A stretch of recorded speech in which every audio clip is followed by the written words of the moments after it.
All right, so welcome to the Praxis Behind the Obscure podcast.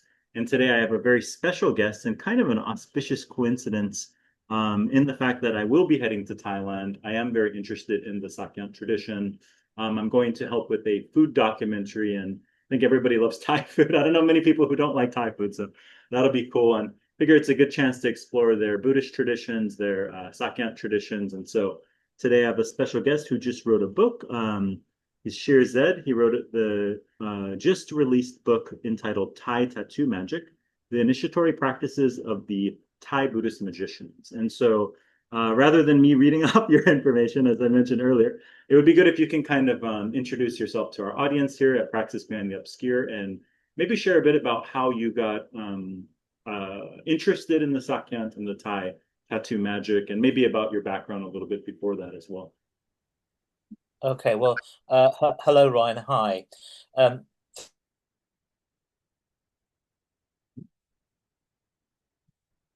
your show. It's a privilege to be here. Um, I started getting interested in Eastern philosophy in the 70s. And in the 70s, there was no internet, nothing of that sort. We had TV, radio, film, books.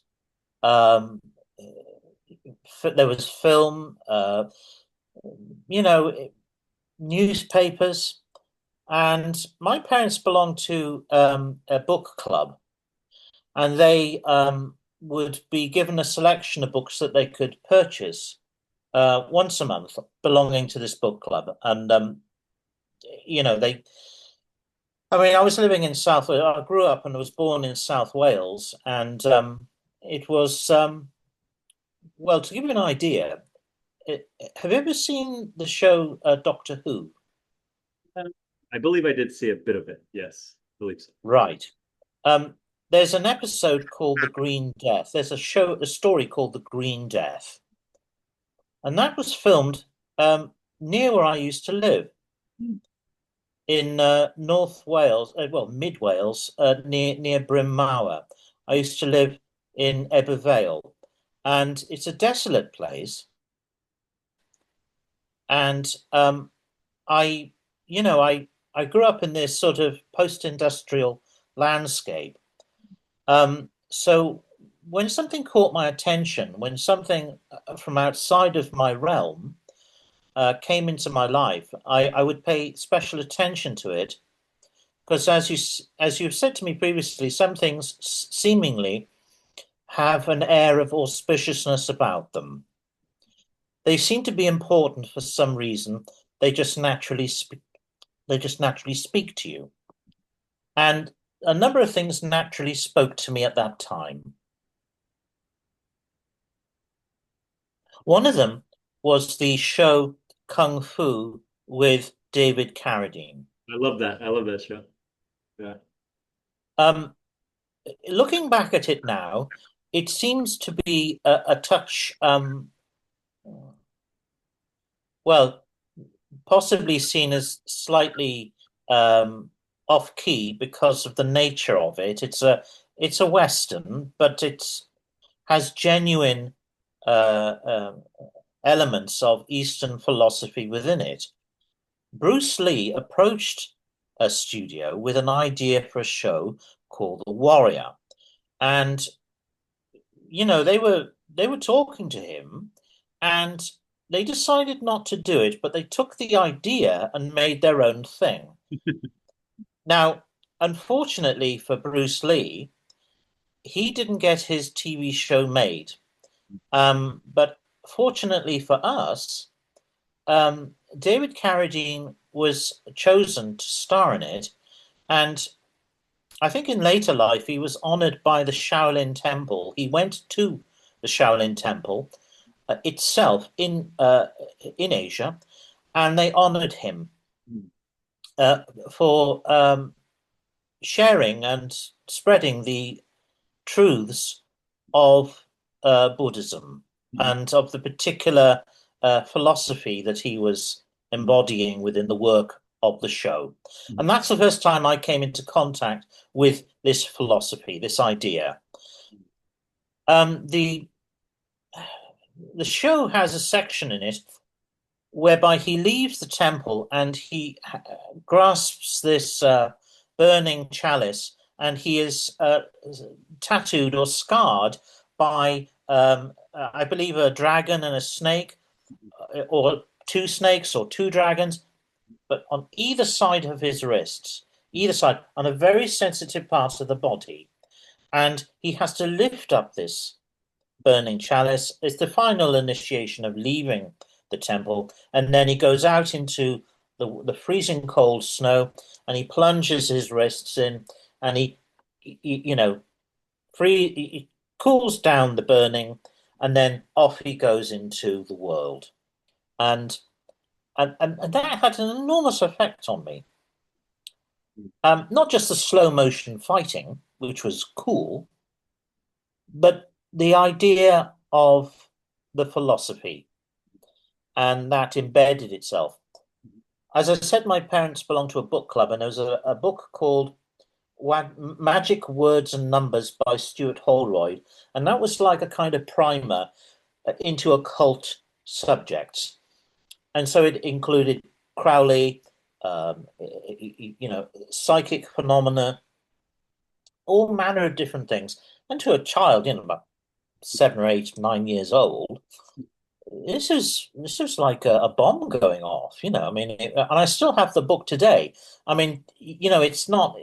If you look at the amount of occult literature that's available in the world today, I mean, it's kind of a little bit pallid, really, because it. But back then, and this is something that needs to be understood, it was immense. The effect that it had was immense, not just to me, but to the household, and it was, also very lavishly illustrated, so you could see these different ideas.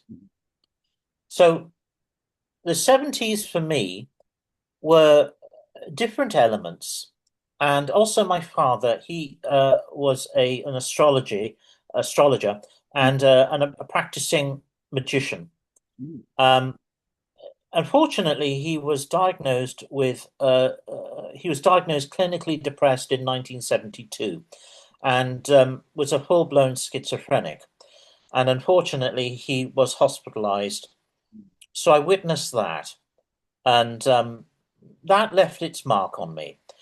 Before he was taken away, I remember going into his study and seeing because he had a large library, um, all the different emphris and astrological maps and all the different things piled up, and there was one book which burned into my mind, and that book featured a beautiful Japanese woodcut on the front of a Zen master with thunderous eyebrows, and that book was Zen Flesh, Zen Bones. And I didn't, I mean, I was just too young to comprehend what this all meant. But the visual image of this Zen master on the front cover was like, I mean, it scared me. I was like, what's that? With this figure. But it tattooed itself to my mind, and it was part of an ongoing series of spiritual breadcrumbs that were laid for me across time at various points that I was to pick up again and again and again, that led me slowly but surely and inexorably to where I am today.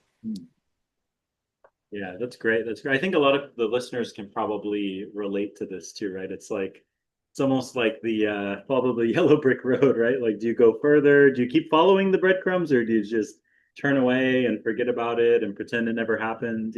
There's always sort of these divergent points, I feel like, too, right? Like, yes. But yeah, okay. Yeah, very interesting. Personally, God, I haven't talked about that show for a long time, but me and my dad, we both really love the Kung Fu series, right? Like, I think people in this generation, I think most people don't even know about it. People know Carradine through Kill Bill and some of his later work, but yeah, that's a show that like this generation, I feel like they could get a lot of value from because it's so, a lot of the entertainment these days, it's what would you call it? It's very say empty in a way, right? It's fun and silly and Marvel movies and stuff like that. But if you look at like just watching the old Kung Fu, it's so dense with like philosophy and lessons and contemplations that, one episode of that show is full of more lessons than, 100 modern movies, I feel like. A lot of the commercial stuff at least, right? And so yeah, okay, cool. So maybe can you share a little bit about kind of your adventure into Thailand and sort of like what is a Sak Yant? A lot of people I think don't know about it. I believe I know it is growing in popularity in the West. You can see some, a lot of people go to Thailand. It's a popular country for tourism. I recently read that Bangkok is the most visited city for tourists in the whole world right now.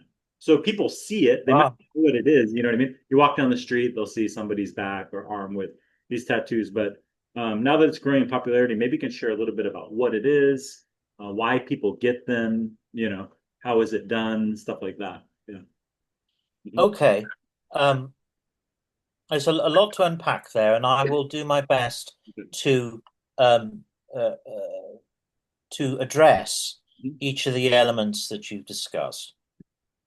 Um, I got interested in a group called Coil in Mhm. the 80s. Yes. Um, I'm a very big music fan, and I've produced music um, since I was 17. Mhm. Um, I blew up the Yeovil College amp producing an album. I didn't mean to, but it just happened, and um, and I recorded an album there before you know anything like that had been done. There was a music scene in Yeovil. This is pre PJ Harvey. This is all, there's a very rich scene there. And I wouldn't say I was a part of it. I call myself an outlier. Mhm. And I was producing work at college. So I had a friendship with a guy called Wilf. And Wilf is a very important part of the Yeovil music and art scene, who's sadly no longer with us. But he Mhm. made a music tape, mixtape for me. And I I still have it to this day. And I miss Wilf. He was a great man and Mhm. an amazing artist. Mhm. And he had a group himself, and there are all lots of different groups in Yeovil. This is before PJ Harvey turned up. Mhm. So uh, the next thing, I was in Acorn Records, and I saw a piece of vinyl, and it was from the record label Sun Bazaar Records. Mhm. And the album was called If You Can't Please Yourself, You Can't Please Your Soul. And on it was a single track from the group Coil. Mhm. And that track was called The Wheel. And one of the part of the lyrics said, The wheel is turning. Mhm. And I read that as the wheel of karma, the karmic wheel. And this stuck in my mind. And I kept referring back to Coil and, seeing how they were doing, what they were doing. And I noticed at one point, well, a number of points in the 90s, they were traveling to Thailand. Mhm. They went there many times. And they were going there, and I thought, well, that's interesting. And then sadly, one of the members of Coil, John Balance, he died, and the other member, Peter Christopherson, Mhm. he went to live in Bangkok. Okay, I didn't know that. Mhm. So he went there, and this sort of again the spiritual breadcrumbs, my interest in the group, and I thought, well, you know, I really should go there, and the opportunity to go there appeared, and then I started. I believe on a period of 7 years, like a 7 year magical cycle Mhm. of going backwards and forwards from Britain to Thailand Mhm. on pilgrimage. Oh, nice. I say pilgrimage because I was in the street. There was a group of I was walking with a group of Tai Chi students, and Mhm. one of them turned to me and he said, "What are you doing here?" And Mhm. nobody had asked me that. And I said to him immediately, without thinking, I'm on pilgrimage. Mm. So that idea was in me, in my subconscious. It wasn't a conscious thing. Before I left for Thailand, I went to see a medium, Okay. a local medium. And she was in this candlelit room, and I approached her and I talked to her because I needed to, maybe strategically speaking, triangulate. Was I doing the right thing? Was this a good idea? Because this has been the furthest east I'd ever been Mm. on this planet. I mean, yes, I'd lived for 7 years in Los Angeles, and I was married, then divorced, and I had the quintessential Californian experience: killer bees, earthquakes, violence, SWAT teams locking down buildings next door. I mean, the usual quintessential experience. Uh, Yeah. but I had that, but this was different Mhm. because it was something I really cared deeply about. Mm. Mm. And I wanted to make sure that I was doing the right thing. So the medium, as I sat down, she looked at me and she looked a bit startled. And I said, well, what's wrong? And she said, I've just seen two monks come out of the shadows, Mhm. and behind these monks is a female goddess deity. Oh, okay. Well, that's what I said, Ryan, and I was like, oh, okay, you know, right. And she said, they are guiding you there. Okay. This is not a mission. Yeah.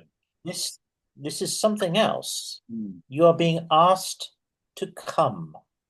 Mhm. And at that point, I didn't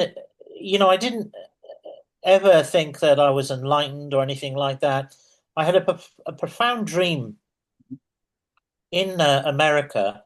I used to enjoy reading the 100,000 Songs of Milarepa, Oh, the Tibetan yogi saint. I used to like reading that aloud mhm. as a form of practice in my room. And then consequently, I had this dream, which was so lucid and powerful. I can still see it today, whereby this yogi appeared from hyperspace, Mm. who was ravaged thin Mhm. and had the outward signs of mortification, Mhm. Mhm. very, very long hair, extremely screaming blue eyes, and massive long fingernails, which protruded in wild ways.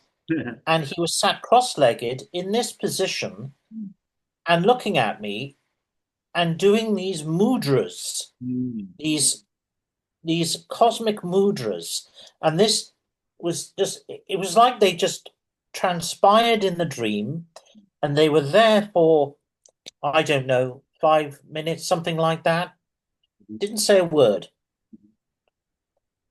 And this was, I don't know whether this was Milarepa. I don't know whether it was another guru approaching me from the inner planes. Mm. I don't know. But I knew that it was a sign leading me, and I take these visions and signs very seriously and with as much respect as I can muster. So when the medium said to me, two monks and a goddess deity, she had seen them come from either side of me and behind the monks, this threesome approaching her. She said, no, this is a calling. You are being called. So I took it very seriously, and my feeling was that I would be going more than once. Mhm. And I did do that. I went to Thailand more than once, Mm. 4 times over a period of 7 years. And during that period, my father died, Mhm. my sister died, and my mother died. Oh, wow. And in the middle of that, the global pandemic exploded. Wow. So this entire period was sort of infused and surrounded by chaos. We are in Kali Yuga. Kali Yuga is a time, well, it's been going since the last 5,123 years, I'm led to believe, Mhm. Kali Yuga. And it's a time of chaos and rupture and Mhm. craziness. And so I thought, well, hopefully I'll just get by alive long enough to have a meaningful existence during this time because a lot of people are dying and a lot of things are happening and it's chaos. So I thought, okay, let's just go to Thailand because I'd heard, obviously I'd read that people went over there and some people had a good experience, others not a good experience. Um, Early on, I learned that I was to confront things about myself, and I knew that I had to address certain things. Um, I went to visit a temple the first day, the second day actually, I was there in Bangkok, Mhm. which was called Wat San Nam Lao, which is a temple, the last temple of one of the monks that came through, and that is Luang Pina. Mhm. And he was a great master, a great arahant. Mhm. And I went out there to his temple. The I really recommend it because it's a very surreal atmosphere out there in the jungle, Mhm. and it's quite extraordinary. Beautiful sculptures everywhere. Some of them are like, the likes of which I've never seen before. Mhm. I prayed at a shrine dedicated to him, and then we stepped outside. And I've said this in the book, and I'll reiterate again. I had an experience, a paranormal experience, whereby a ghost voice spoke to me, and it said, "You have led a dissolute life, Mhm. but now it will be better." Wow. And I thought, well, I thought I got angry with that as I went back to Bangkok. I thought, my God, well, I haven't led a dissolute life. How dare you say that? Who do you think you are? And I I was there on the phone scrolling away thinking, what does dissolute mean? And I looked at it, I thought, oh yeah, yeah, yeah, he's right. I have led a dissolute life. So I can shut my big mouth and try and put things right, and live a non-dissolute life. And Humble. I decided after going to Chiang Mai and meeting three Ajarns, um, Ajarn Nanting, Ajarn Sir, which is Tiger, Ajarn Tiger, and Ajarn Apachai. Yeah. Um, I decided that I would no longer drink, Okay. that I would no longer drink alcohol, and that I would follow, to the best of my abilities, the five precepts. Okay. And this For teacher, is that right? Ajarn translates it roughly into teacher or master, something like that. Ajarn means teacher. It's comparative with sensei. Okay. It is a term to describe a teacher of great learning. I notice that there are monks with the term Ajarn, and also I've seen many different spellings of it. Yeah. So, it's I've settled on one particular spelling of it, and an Ajarn is someone recognized as having great learning. I mean, a teacher of some renown. Right. So Okay. I It might come, I think the term might come from Sanskrit acharya, which means yes, one of great learning, basically, like you said, one of great learning. Like Padmasambhava was an acharya, one of the great learners, yes. the Mahasiddhas, something like this, right? So yeah, Interesting. You should mention Padmasambhava. yeah, I think there's a Fabulous, because his mantra Mhm. Om Ahang Benza Guru Pema Siddhi Hung. His mantra was one that I chanted for many years in America, and I had a vision from that of my grandfather telling me to come back to Britain. So I, I have a very close attachment to the Padmasambhava's mantra, and I have a great feeling of respect for him and his mantra. Mhm. So interesting you should mention that. That just connected with me, and I needed to share that with you. Great, that's great. So you mentioned you met the three Ajarns, I believe you're Three talking. Ajarns the first time I was there. I came up from Bangkok, and I knew that I had to stop drinking. And I went through a series of rituals, and this is where I first received in 2017 the first of the Sak Yant. Mhm. Sak meaning to tap, Okay. and Yant short for yantra. Ooh, nice. And this is an ancient form of tattooing that has a history in Thailand of just over 2,000 years. Mhm. Buddhism emissaries from the Indian Emperor Ashoka came over in the 3rd century, and they seeded Buddhism in Thailand. And it was maybe until the 11th century when Theravada Buddhism became the dominant form. It was over a number of centuries that it took to go from being seeded and then growing and then becoming a dominant form. Um, there is pre-existing animist and shamanic systems, philosophies in place. But the thing, as you well know, with Buddhism, it it is a non-theistic form, but it does draw in deities, and it does draw in other forms of emanations, Mhm. Mhm. which are an integral part of it. Mhm. Absolutely. So it leaves it leaves wriggle room for everyone else. It Exactly. doesn't say it doesn't say this is the only God. It is not a monotheism in any shape or form. It doesn't dictate. Mhm. It is not an Mhm. absolutist form, and that's why I like it, Yes, yeah. and that's why I feel comfortable with it, Right. and it gives me a feeling that it can absorb other things, and it has done. And over time, it has absorbed many different uh, elements. Thai Buddhism is a general term, but it includes many countless different things.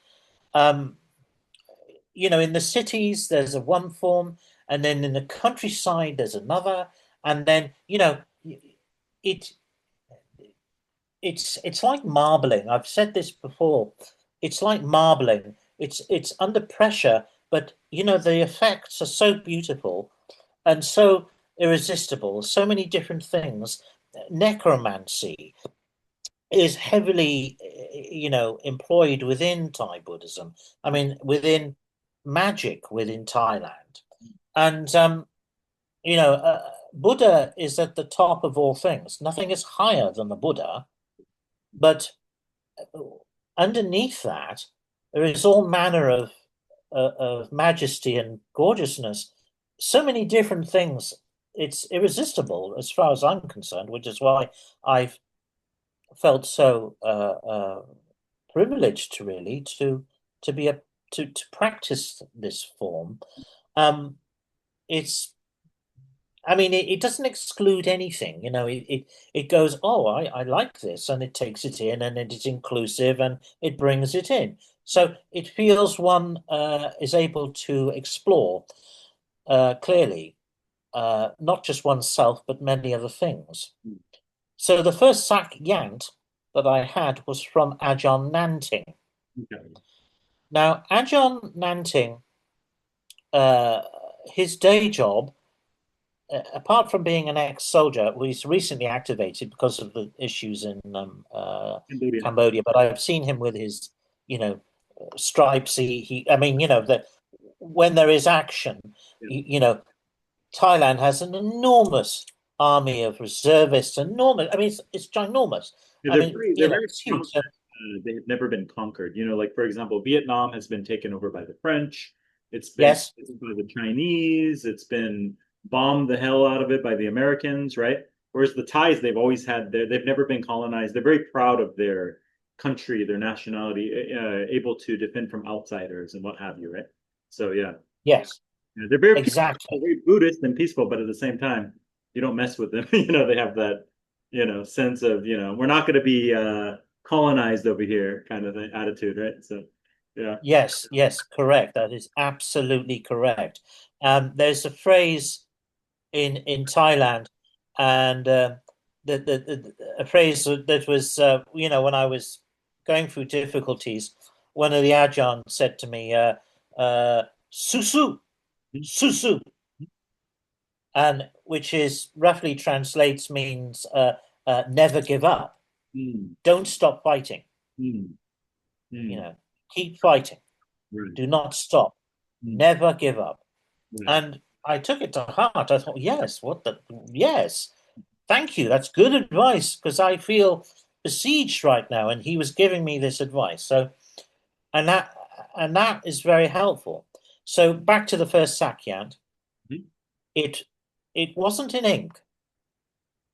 mm, No ink was used whatsoever. I went into Ajahn Nanting's Samnak.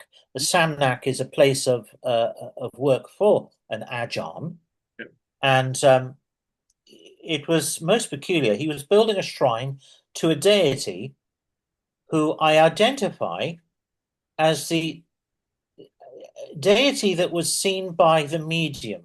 mhm, And this is a female deity, and her name is May Saraswati. okay. Ajahn Nanting had a great affiliation with her, has a great affiliation, and he felt compelled to build a shrine next to his Samnak to May Saraswati. Mm. Can you tell And me a bit about this deity, this Maserati? What are the characteristics? What are maybe a little bit more about the deity? I'm curious myself. May Saraswati, um, firstly, if you know Hindu deities, Sarawati Mhm, mhm, is is close, but one should never say they're identical to someone in Thailand because they're very protective of their deities. And so May Saraswati is May Saraswati is May Saraswati, mm, not an emanation of another one, because it's just not the done thing. But May Saraswati holds the Buddhist scriptures and consequently uh, is the deity which is involved with music and science and many other aspects. But she is the deity who holds Buddhist scriptures and also is a divine uh,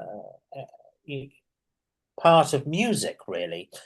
So if you love music, mm, that deity is in your breast already. It's already living in you. If you love music, May Saraswati is already with you. mm, And so, really, being a lover of music and music being something that has drawn me to Thailand, the music and people that make it, that drew me in. And so I believe the deity worked through music to be with me, to draw me. mm, I feel that May Saraswati was that one of the emanations that the medium saw, the female goddess figure. Um, so there's a whole shrine dedicated to her, which Ajahn Nanting has long since finished, and he regularly does rituals. And I have been to there and had rituals with him, sat with him, and we've prayed at her shrine together. Um, he gave me my first sakyant, and it was an invisible sakyant. oh, wow. It was invisible because it was made and done with oil. Oh, interesting. Okay. So this ancient uh, yantra which is made up of different parts, and a photograph of it is in the book, Thai Tattoo Magic. It's in there. This was placed in the center of my back, Okay. at the upper back. It's the very first thing that I was given. And Ryan, oh, wow.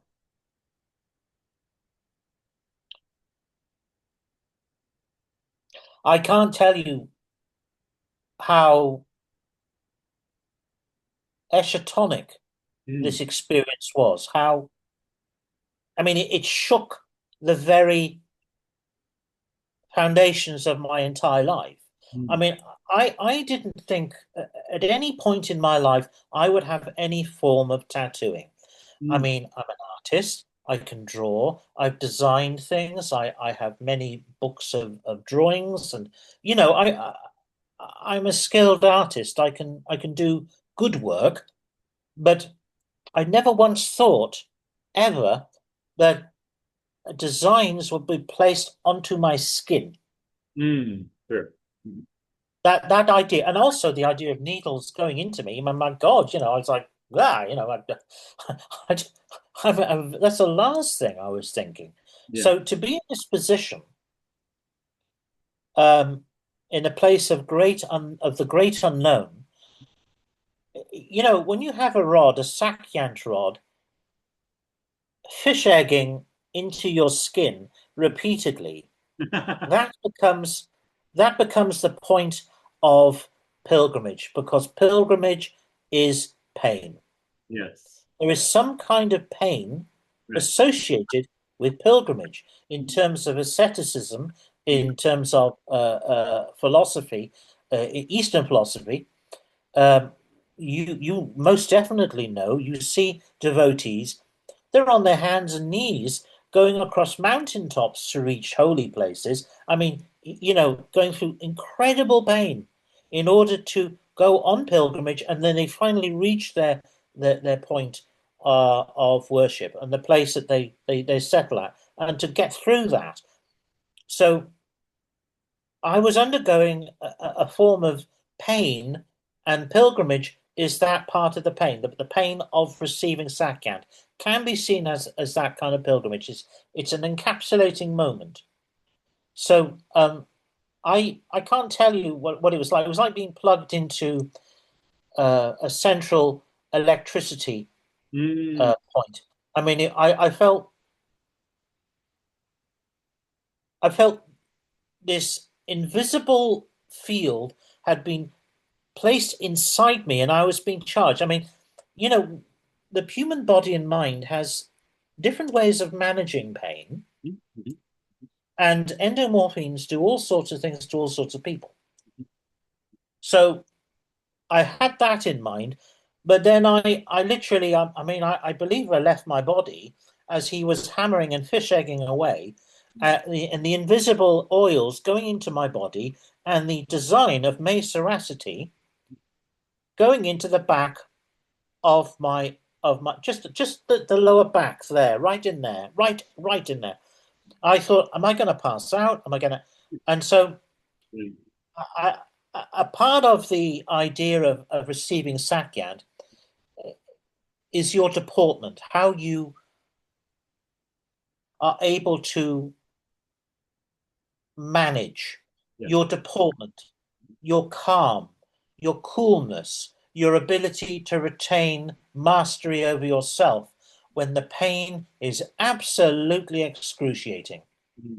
So they're using like a basically a needle and like a little hammer. It's not like American or British tattoos where they're using these automatic, guns or whatever. You're talking about an actual, they're like chiseling almost on your skin.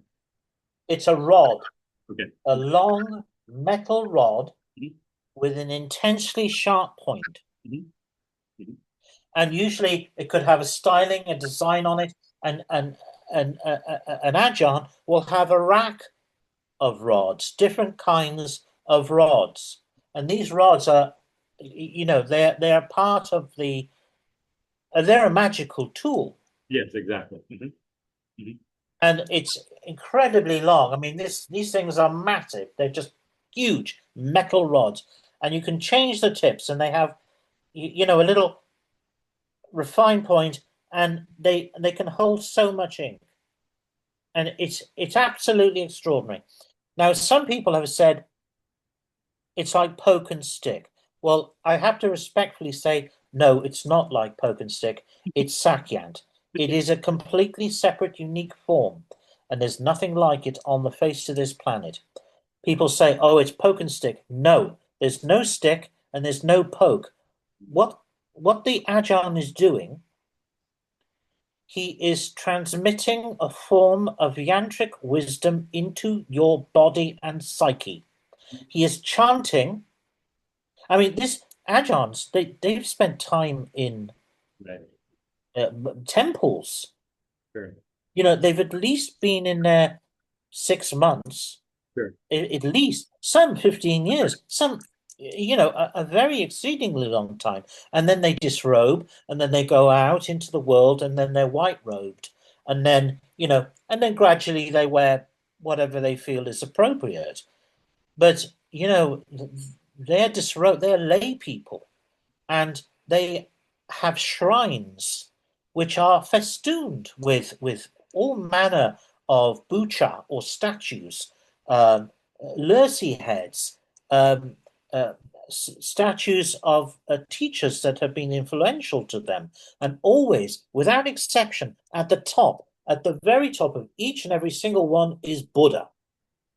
Maybe the numerous different ones. I mean, I went to see Lursi Nawagod, and he has an incredible shrine. I mean, it's off the hook. I Yeah. mean, not just one, but one which is behind this massive glass wall, and there's just massive statues of Buddha, just huge. I mean, they're just overwhelming. So So, it's kind of you know, like in Vajrayana Buddhism, we have the lineage tree. You have Buddha at the top, and then there's the great the great masters, different deities, right? And then it comes down into the teachers that are the embodiment that bring down the lineage, right? Into whoever your current teacher is, or in this case, obviously your current Ajarn, right? So it's sort of like this huge lineage tree of the different tapestry of deities and masters and what have you, right? So that sounds awesome, man. exactly. It's exactly, it is mirroring what you've just described. Exactly. Nice. So each Samnak is different. Mhm. Each Samnak has its own spirit, spirits. It is um, it is a transcendental point of worship, of applying Sak Yant, of I mean, they make amulets there. I mean, all manner of things happen in this place that is consecrated ground. It's consecrated ground. So while I was at Ajahn Nanting's, and I went through and I left my body, I believe, and it was just so, I was beside myself, and this thing, it rocked my world, and it was invisible. That's another thing that was, just I know I can't explain it. It was like a fundamental shift in my life, Sure. and then uh, over time, I started to receive ink. Mhm. And the first ink was the Yant Pralaknathong Okay. Sak Yant. Mhm.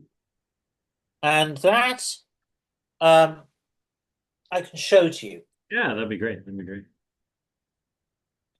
I don't usually like showing off, but I think I can illustrate.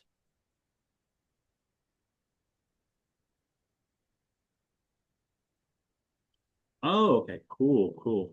So this was the first actual ink one, right? This is the first ink one, yes. Oh, that's amazing. Yeah, yeah, yeah. I've seen similar ones in Thailand, similar designs like this. Yeah. Yes, this is a representation of Lakshmi, Oh, I see. Okay. Okay. I believe. Okay. And you can see the red parts there. That's amazing. Yeah. They're different red elements. Yes. Well, as he was finishing it off, Mhm.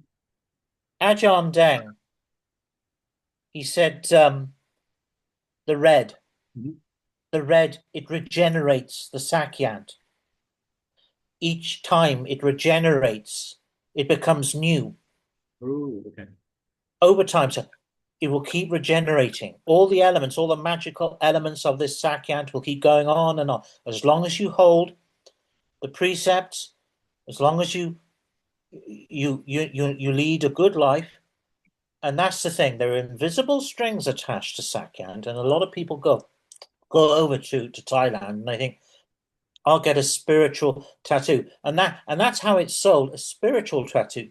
But actually, you know, the blessings of Sak Yant are taking refuge in the three gems. Okay. Mhm. Mhm.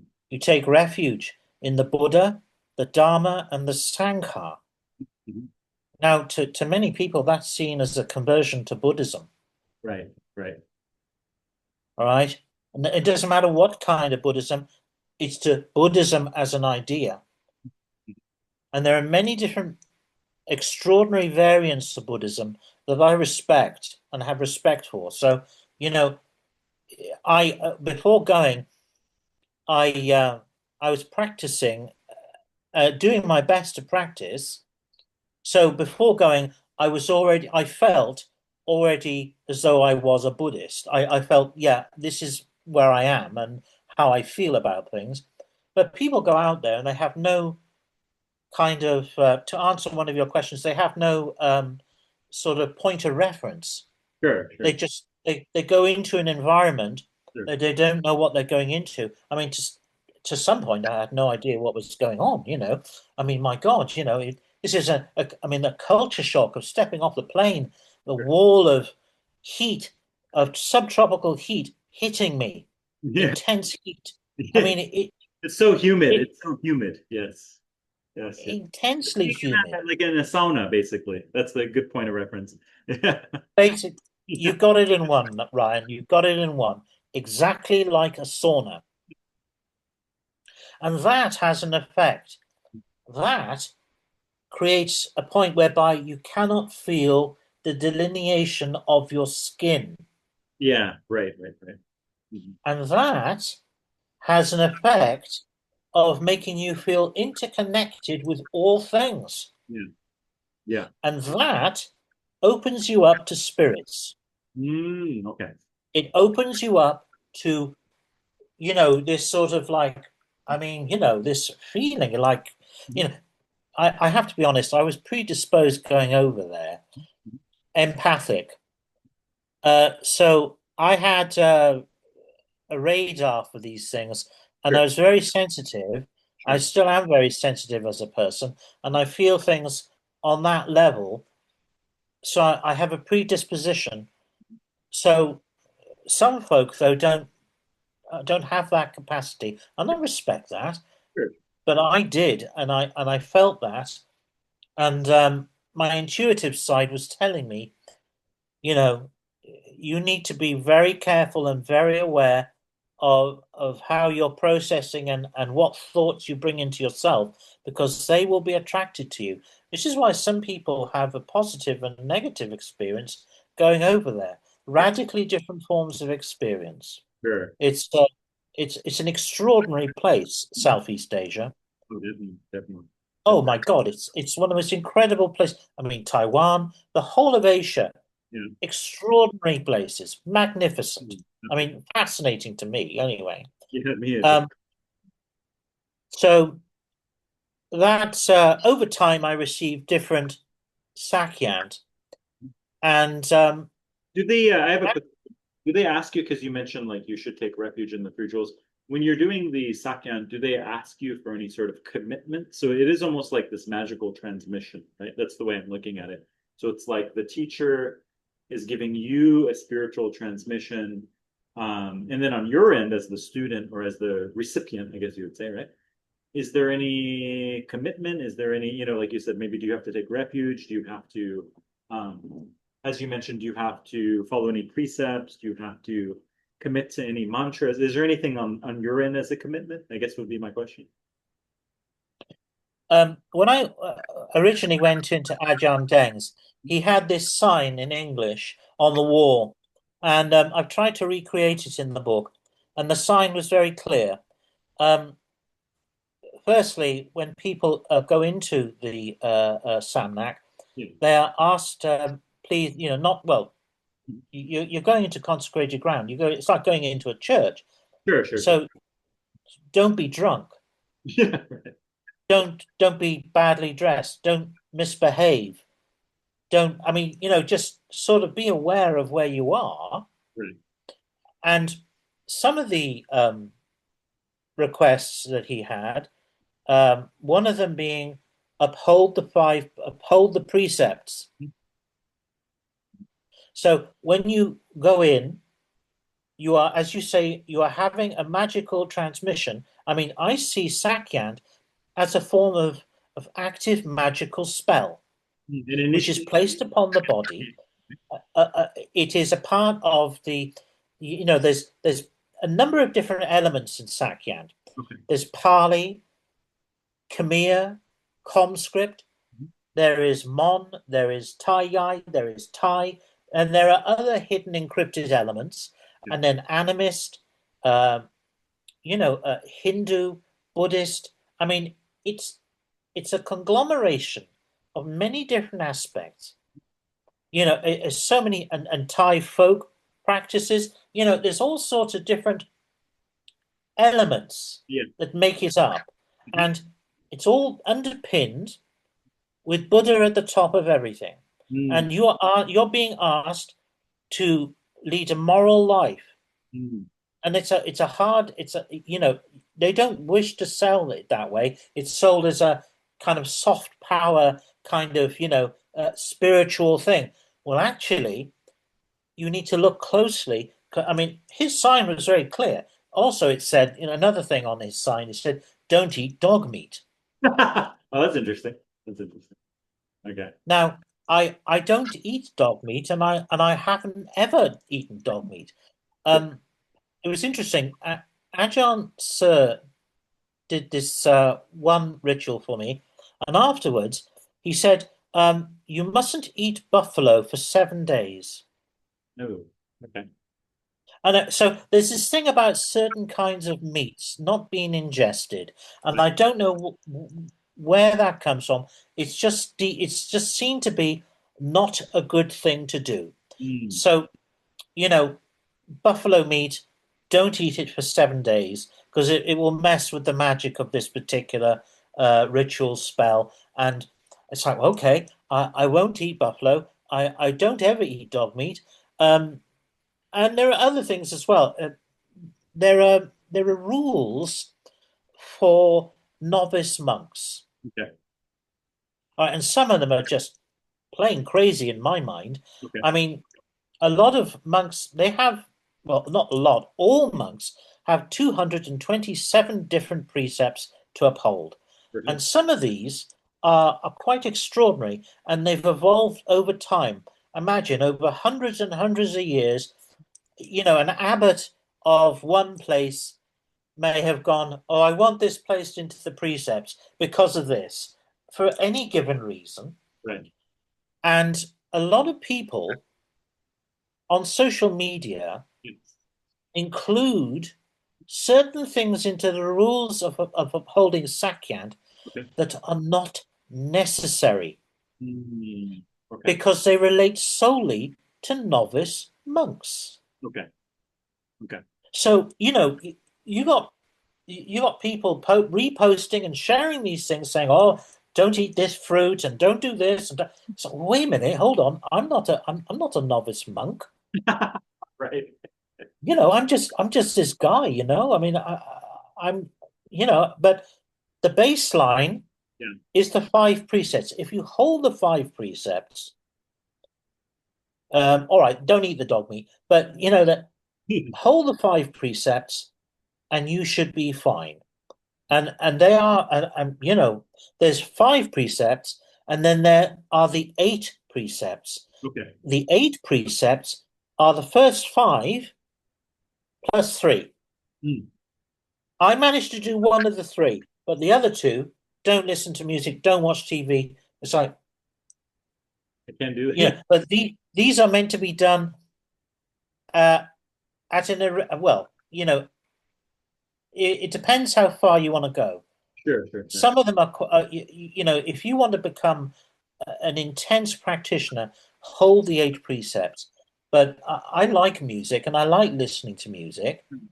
But some days I don't listen to it just to remove myself from that Sure. and to try and uphold that particular precept. But then again, I just do it occasionally on and off, things that one should not do.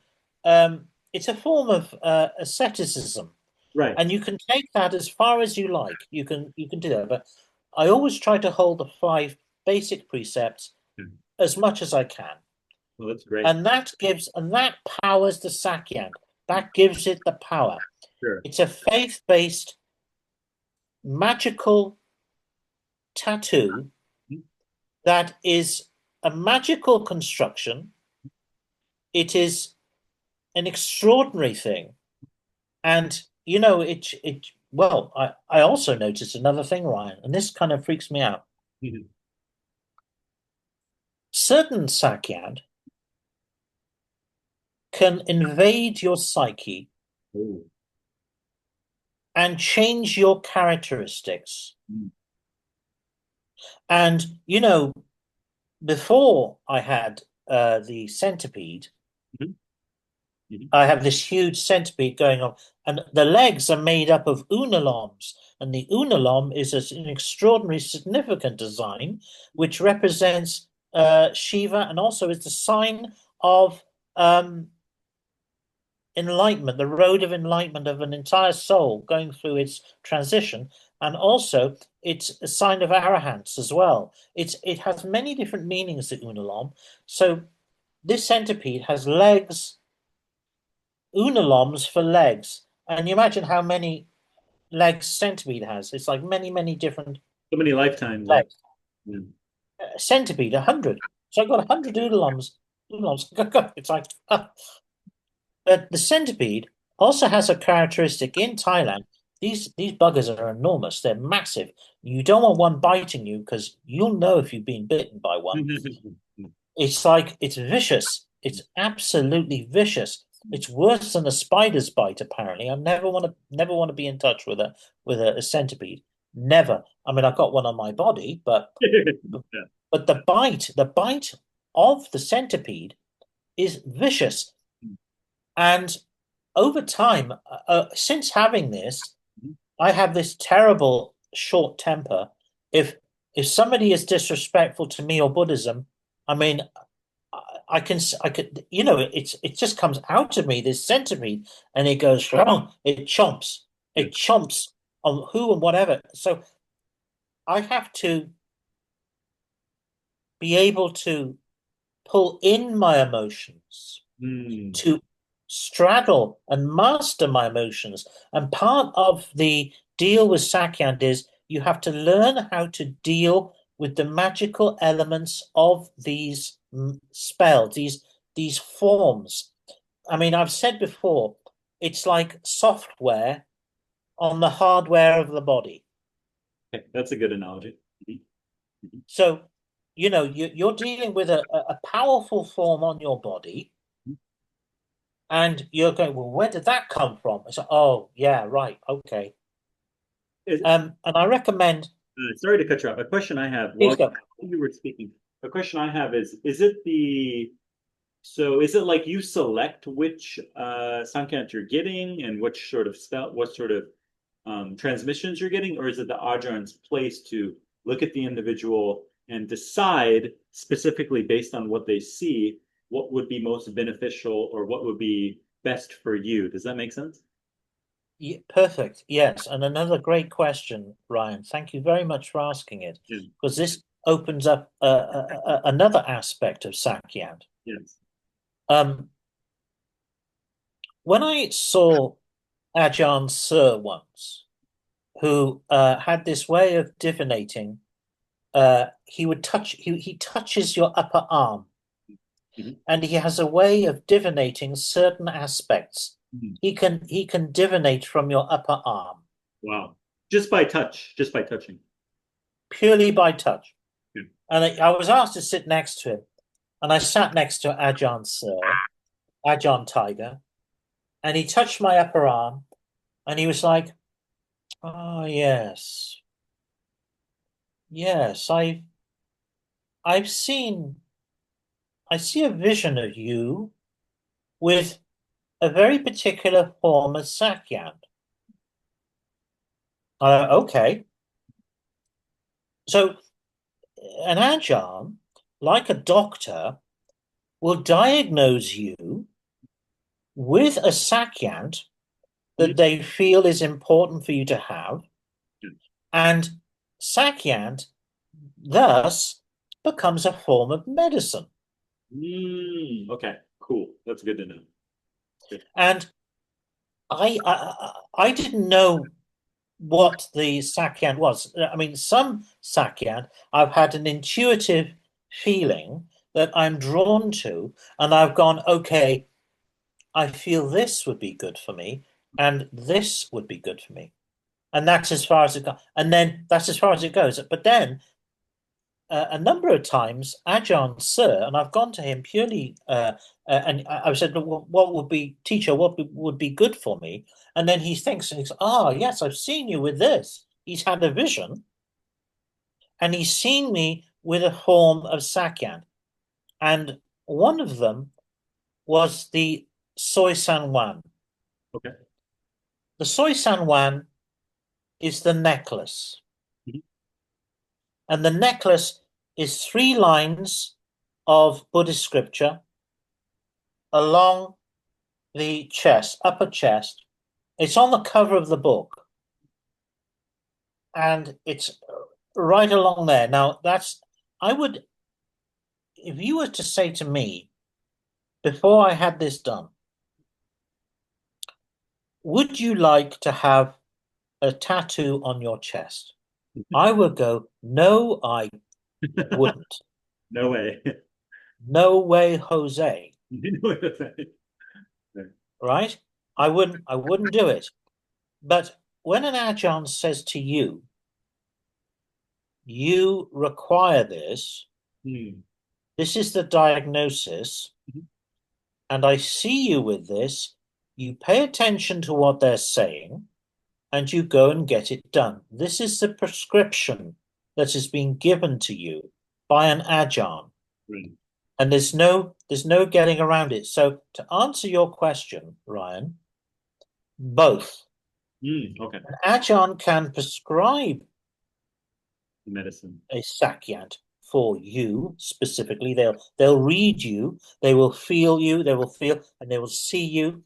I mean, I recommend going to see Ajahn Sir anyway, because he does an incredible cleansing Serm Duang bath. I mean, magnificent. I mean, it's just glorious. It's so intensely gorgeous and amazing. You said this was And in Bangkok or Chiang Mai? I'm sorry. Or where was it exactly? Chiang Mai, Chiang Mai. Okay, cool. all in Chiang Mai, Great. uh, which has a history of healing and has an incredible atmosphere. Is over well over 300 monasteries there. So you have this vibration and also a sense of time dilation, which is beyond belief. I mean, I thought I was stepping into a fragment of Shangri-La, Yeah. lost fragment. It had this, not that I've ever been there, but it's my imagination is saying, well, this is maybe what Shangri-La was like, I mean, and it has this rich, intense timelessness about it. It's magnificent. It's also have other problems and issues as a city, but essentially it has a heart and it has an incredible power to it. So you can go there for healing. So yes, to answer your question, Sakyant, you can meditate on different designs and go, oh, I feel this would be good for me. But what's really good is when an Ajahn diagnoses what you need and has a vision and sees it, and he goes, oh, okay, you need this. Sure. And I've gone, oh, okay, yeah, yeah, okay, I will do that. And when you do that, um, it's like nothing on earth. It's a revelation. I mean, you know, I can't explain to you how excruciating when a needle hits flesh and bone. Yeah. It's it's hardcore. If you can go through the ordeal, because Sak Yant is an extreme ordeal, you go through it and you come through the other side, you will receive the blessing of that Sak Yant and the ritual of the experience. You will go through the liminal and into the other side, which is a glorious place. I recommend you do both. You think about what you want, but Sure. also go for a diagnosis. Sure, I like that. What, of course, another question that pops up while you explain this, what qualifies somebody to be a Sak Yant Ajarn? So do they go through their own initiations from specific teachers? Are they considered qualified by their teacher and so on and so forth? I'm very curious about that as well. And maybe also what else I'm curious is what are maybe some different, you shared a little bit about a few different Ajarns that you went to. Did you notice different similarities or different qualities within these specific Ajarns? Maybe something unique to this one, something unique to this one, and so on. Yeah. Mhm. Okay. Another great question. Um, I notice in the West there is this desire by people to go to just a regular tattoo artist, take copied designs, and have it put onto their body. Yeah. You correctly laugh. It is laughable because it is meaningless. And it's like inviting someone into your home, rewiring your house, and they know nothing about electricity. You're playing with fire. It's dangerous and it will cause extreme bad luck. I saw this hairdresser from London go to Thailand, go to a regular tattoo artist, ask for Sak Yant designs to be placed on his body, and then he got into his hire car, parked it, and he left the car parked, and this entire tree crashed right through his windscreen and caused several £100 worth of damage. Jesus. Are they connected? Mm. I think they are, Mm. because you create bad luck when you do things of that nature. Sak Yant can only be given by a qualified person. Ever. It can only be given by someone who has been trained and has the term, is either a sorceress monk uh, who has had training, who has gone into a monastery, who has spent time absorbing different forms of meditation, has had a teacher teach them, and has handed over an entire lineage of knowledge. When you have Sak Yant, the practitioner, firstly, I mean, in terms of let's just talk about Ajahn Tui. Okay. Okay, I had a tiger Sak Yant from him, Okay. and before I went there, he had a ceremony. He knew I was coming. You know, the people that I got to arrange to meet him, they were told by Ajahn Tui that he had called down the night previous teacher spirits into the space that I was to receive the Sak Yant in. And this is before any ink had been done. Nothing had happened, and he already was preparing the ground, preparing the samnak with energy, with ritual. He was drawing down teacher spirits into the space. So when I arrived there with my guides, I sensed this swirling, gesticulating atmosphere, and it was thick and rich with spirit, and I felt it. It was intense. So, these are magicians. These are not regular tattoo artists. Right. These are Buddhist technicians of great sophistication, and they will create atmospheres, and they will draw down the magic, and then they will deliver the spell to you personally. Mm. And while they're doing it, before, during, and after, they will chant specific mantras attached to the Sak Yant. So when you hand it over, there are specific mantras which are chanted beforehand, and also the shrine is activated and you Yeah. also have to give offerings. Yes. Yeah. There are offerings that you have to be made to appease the spirits, to say, look, I'm off. This is my offering to you. I'm giving this offering. Yes. You know, it is a sign of great respect. Mm. You Okay. must follow the rules of Sak Yant. When you go to a practitioner, you are going to it's a holy experience, a sacred experience that has evolved over many, many years. Mhm.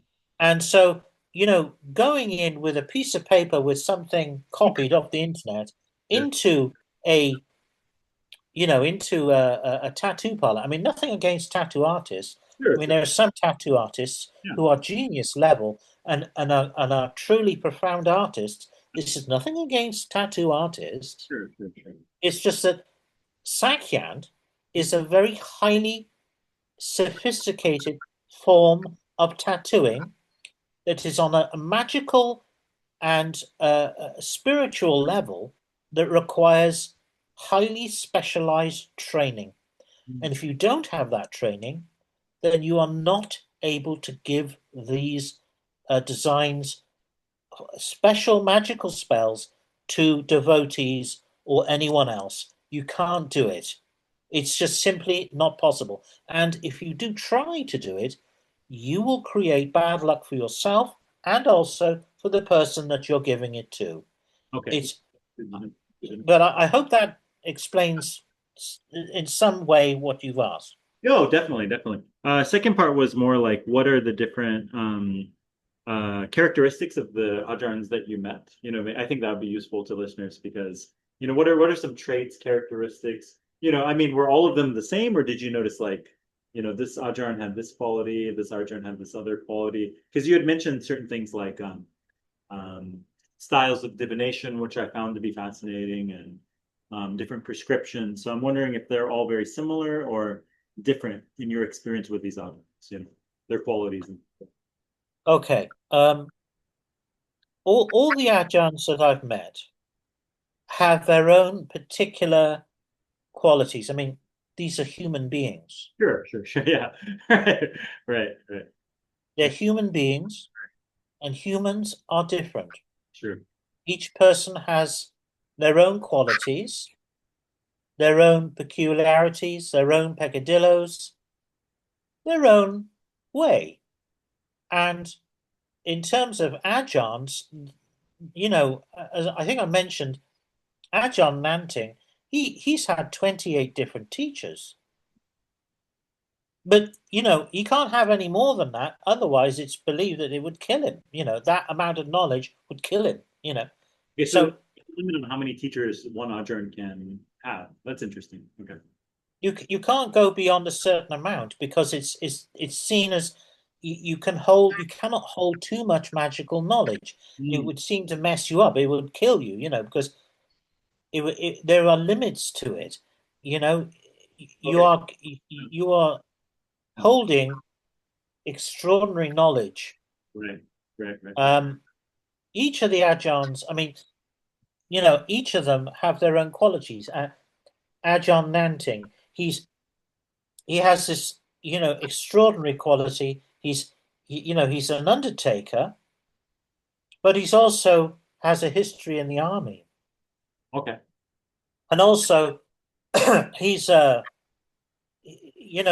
are many different qualities to him. He's a remarkable Ajahn. He's extraordinary. And Ajahn Dang, he's funny. He has this lovely sense of humor, but he Lighthearted, is lighthearted. he is a master of masters. I mean, temples come to him for his designs. He people come to him from temples and they ask for his designs. He is absolutely incredible, but he also has a history as a reservist in the army. But now he is an Ajahn and he is a sacred practitioner. It's another form of discipline. So, without exception, all the Ajahns that I met, Ajahn Apachai, Ajahn Sutep, Lersi Nawagod, Ajahn Tui, Ajahn Permrung, all of these remarkable Ajahns have a sense of discipline. They are highly skilled. They are extremely passionate. Ajahn Sir, he has an overwhelming sense of calm, and he's psychic. He has psychic abilities. I mean, he can read a situation very quickly, and he can draw from that situation anything that he sees fit. He is a master, Ajahn Sir, and I go to him, and I feel like I've come home. With Ajahn Deng, I feel like I've come home. With all the Ajahns, I feel that I'm coming home, or to an aspect of coming home.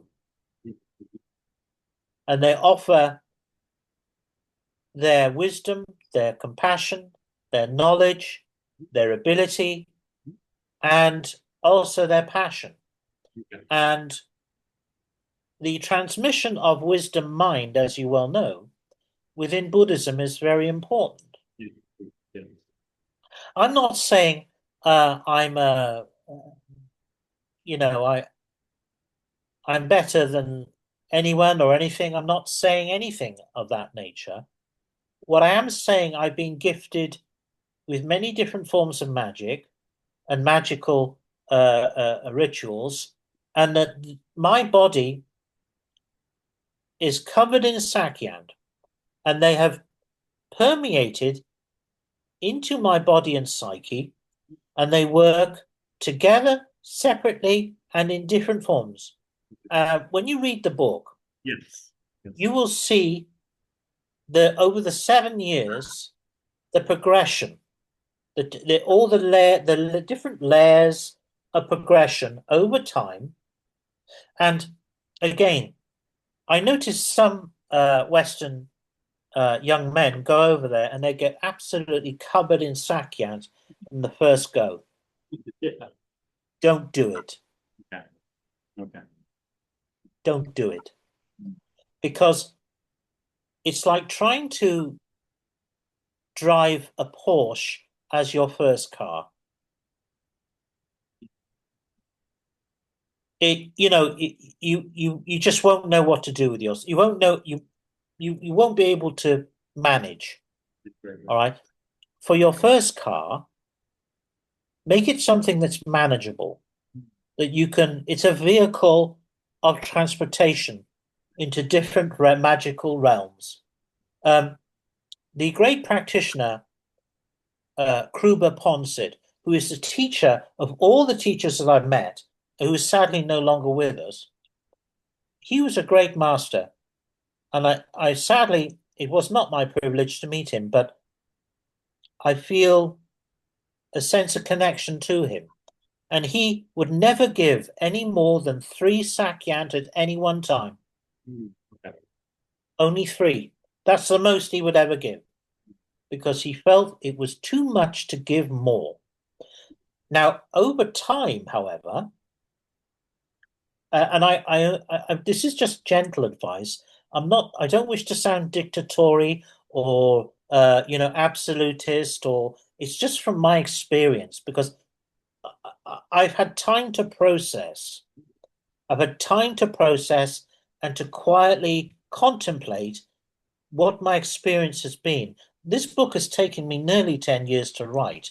So it I've got enough time to articulate carefully my experiences. It's a spiritual memoir, basically, and that's what it is ultimately. Right. So I I have done my best to communicate how one should proceed, and I hope that it will serve future generations Sure. Sure. as hopefully as a helpful, not just as a travel book, Yeah. but which it is as well. It's a multi-dimensional book. It's black and white photographs, color photographs in there. Some supplied by Magick, because when you're going through an extreme ritual, you can't really take a selfie. It's it's not going to happen. You're there being pounded and trying to hold up a camera, going, Right, right, right. you're not going to do it. You're not going to.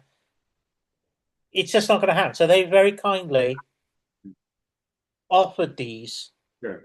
uh, in the book, and so I thank Magick Okay. for those. But also my own photographs are in there as well. So there's lots of different things to look at, but also to read. And um, I would suggest that you read the book and just absorb it. You may not want to go to Thailand after reading it and go through this thing. Right, right. Some Ajarns, they leave Thailand and they go to different parts of the world and they give Sak Yant, and that's happening more and more now. And also, there's Western practitioners who are spending time in Thailand, going into monasteries and are learning Sak Yant the traditional way, Yeah. and that's fantastic. But I say go to Thailand Sure. Sure. because that's where the spirits are, and Yes, that's where the flavor is, for and sure. that's where you'll get the most benefit. For sure. Do you mind if we pause real quick? I have to use the toilet very fast, and I still have a few more questions if you have time. I have a few other questions, but I have to run to Oh, the toilet very fast. Hold on one second.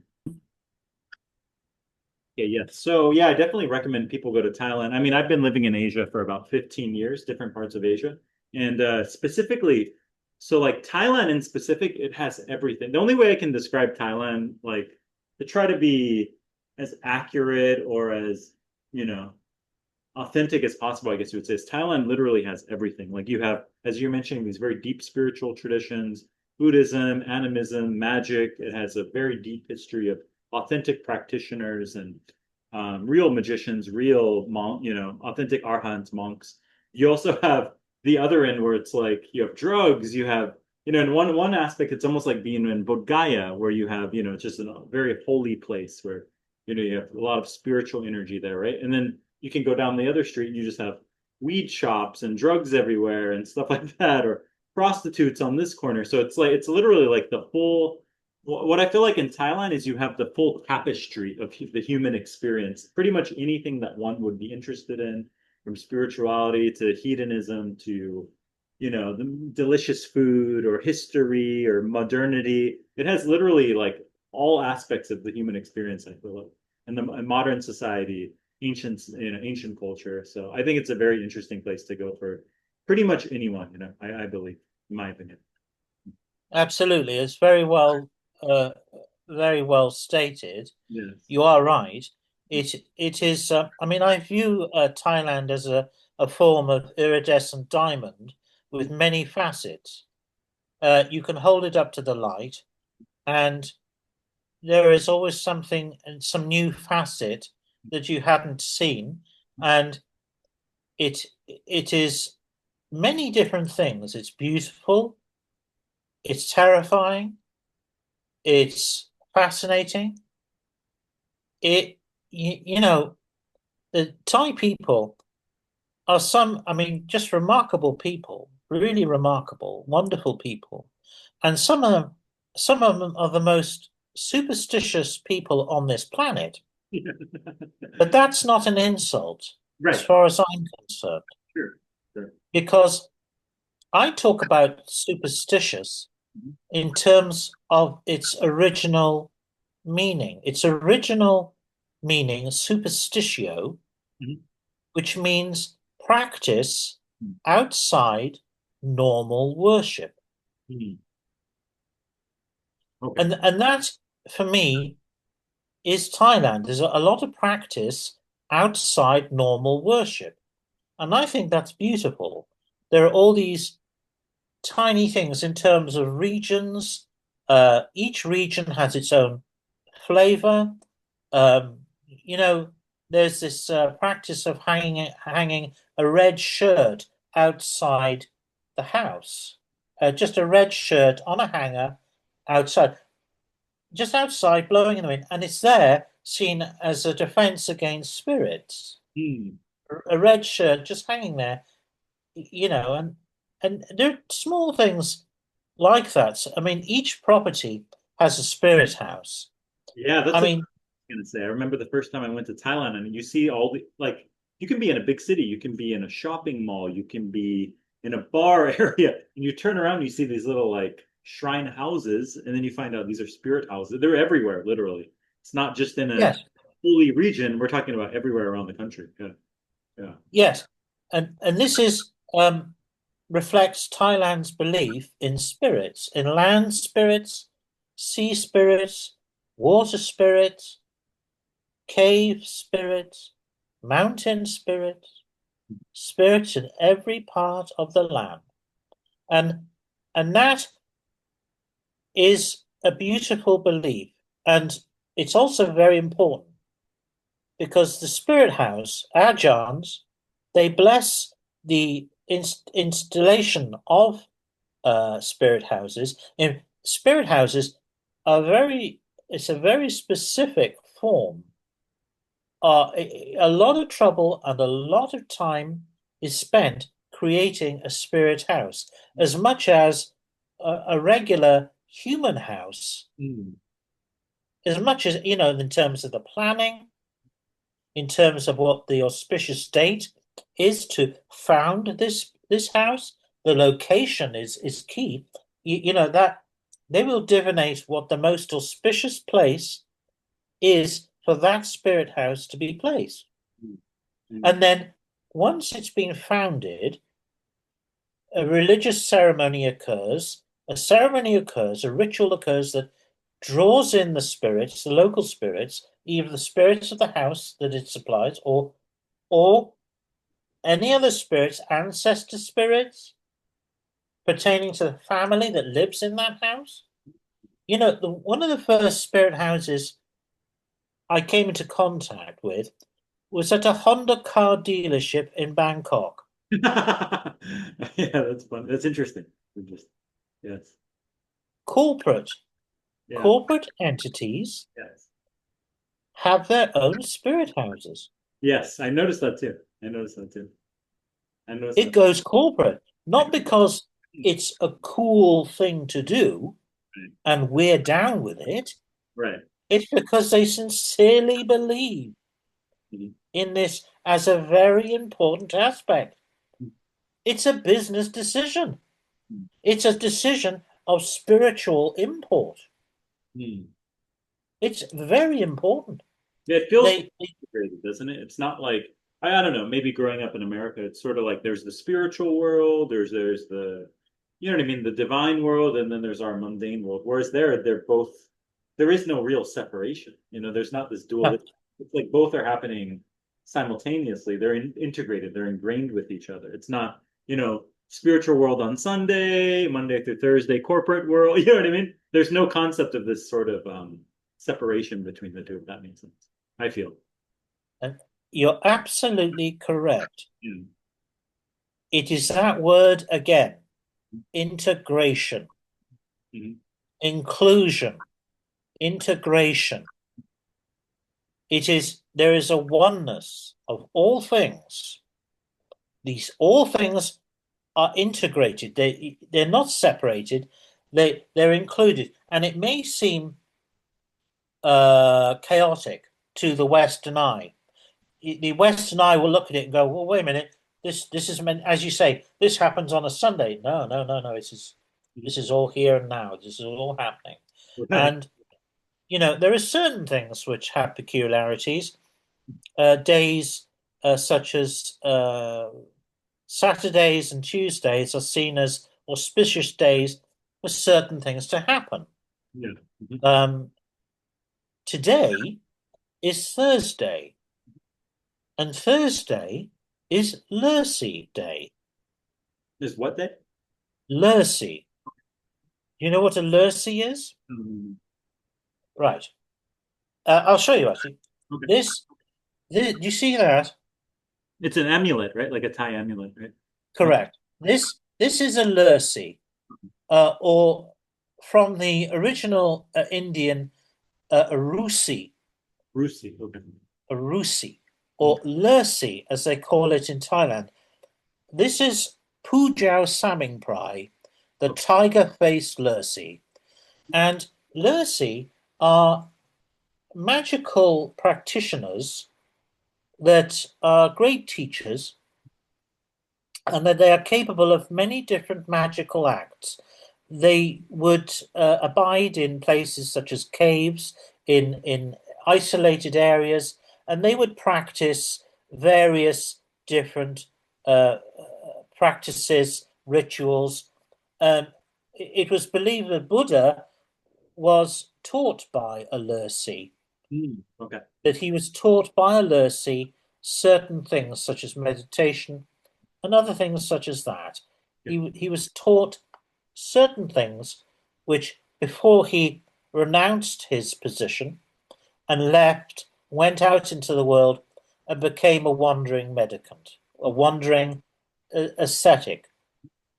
He was taught these things by a Lurcy. It is believed that. Whether it is true, but we don't know. But I like to think that a Lurcy taught Buddha. In fact, people believe that Buddha himself was a Lurcy. Okay.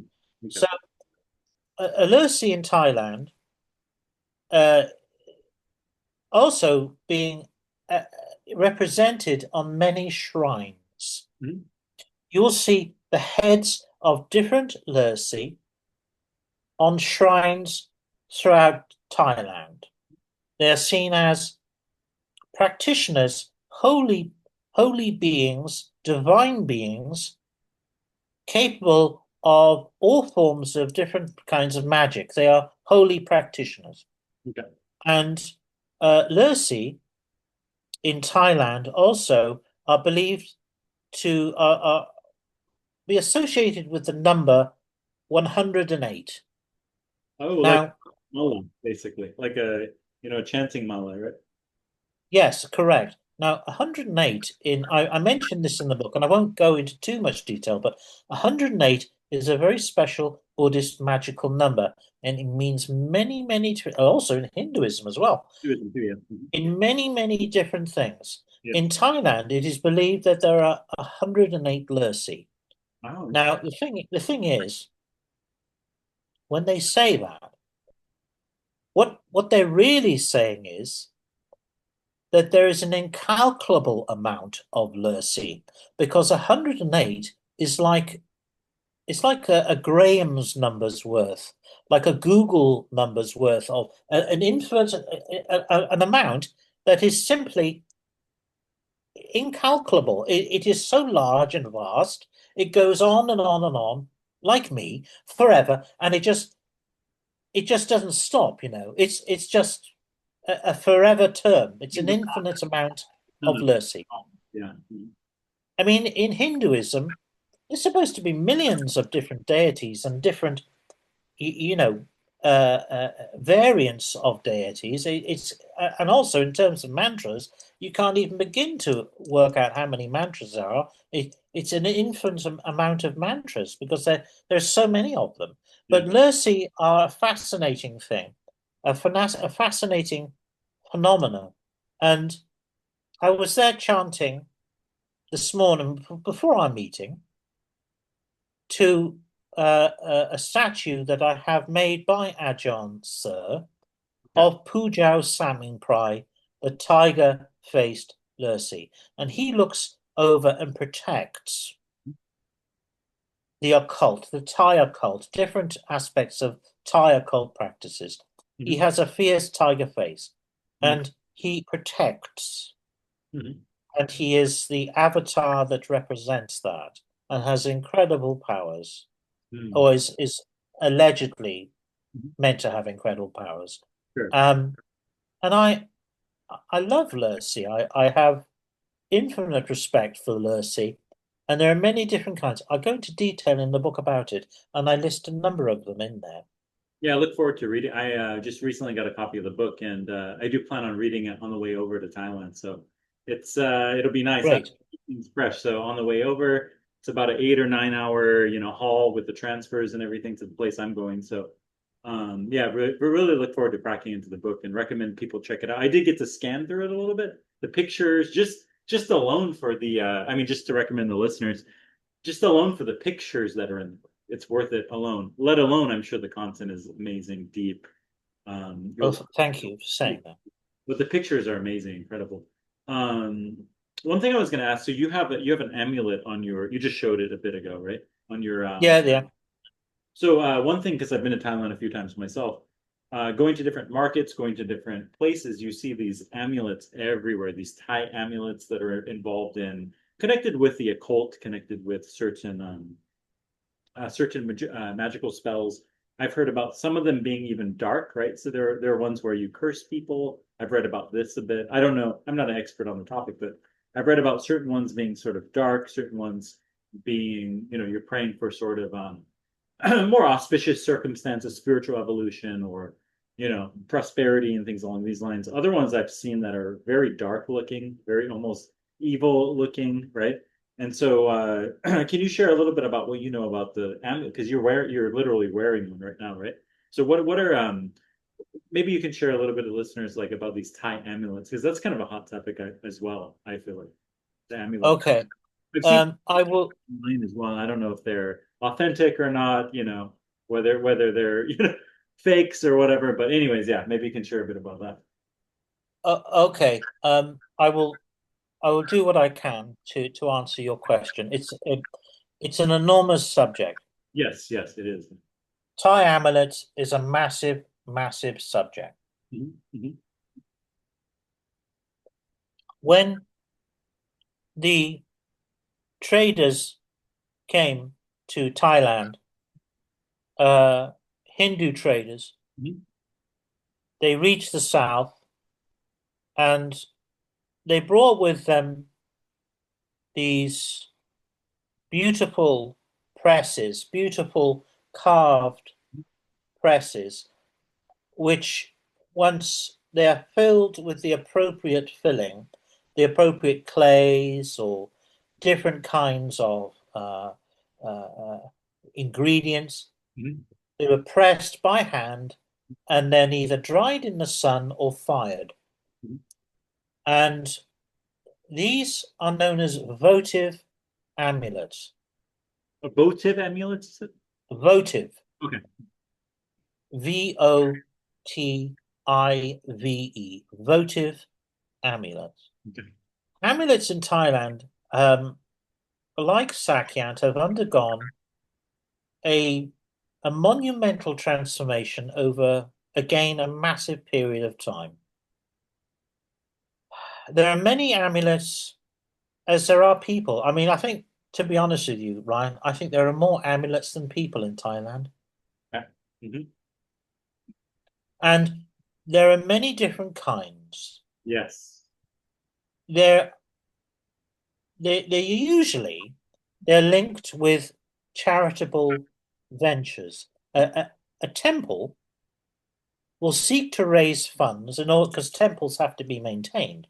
They can't be maintained by any other means. I mean, you have to support a temple, and a temple goes, well, we will create an amulet, and it will be blessed using auspicious astrological dates, and it will be imbued with specific qualities so that our devotees can support us and be able to, we need a new roof.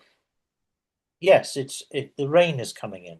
So we need to create an amulet to try and, you know, it is amulets traditionally are seen as a way of raising funds for uh, charitable means. There's that side to it. Then there are amulets, which, as you've touched on, seem to have a darker kind of more darker power attached to them. Sure. And there are definitely amulets that have what are called prai. Right. Now, prai, spelled P-R-A-I, represents necromantic elements. And you can have amulets which contain bone powders, powdered bone from various sources. It has to be stated, Ryan, that one cannot ever take life in order to create an amulet. Okay. Any amulets that you see that may have animal Mhm. parts in, or like a tusk, or anything relating to an animal that's animist looking in nature, that has an animal quality to it, cannot have been killed deliberately for that purpose. It goes against Buddhist principles. It Mm, has to be something that is died naturally or supernaturally. okay. There are many circumstances that creatures die, either they drown or something happens. Something happens and the animal passes and dies. Each Ajarn has a network of people who look out for these things, who look out specifically for these things that they are able to track down and source to the Ajarn. The Ajarn says, look, if you can find a snake, a small snake that has died naturally while it's sucking its own tail, I would like that. Okay.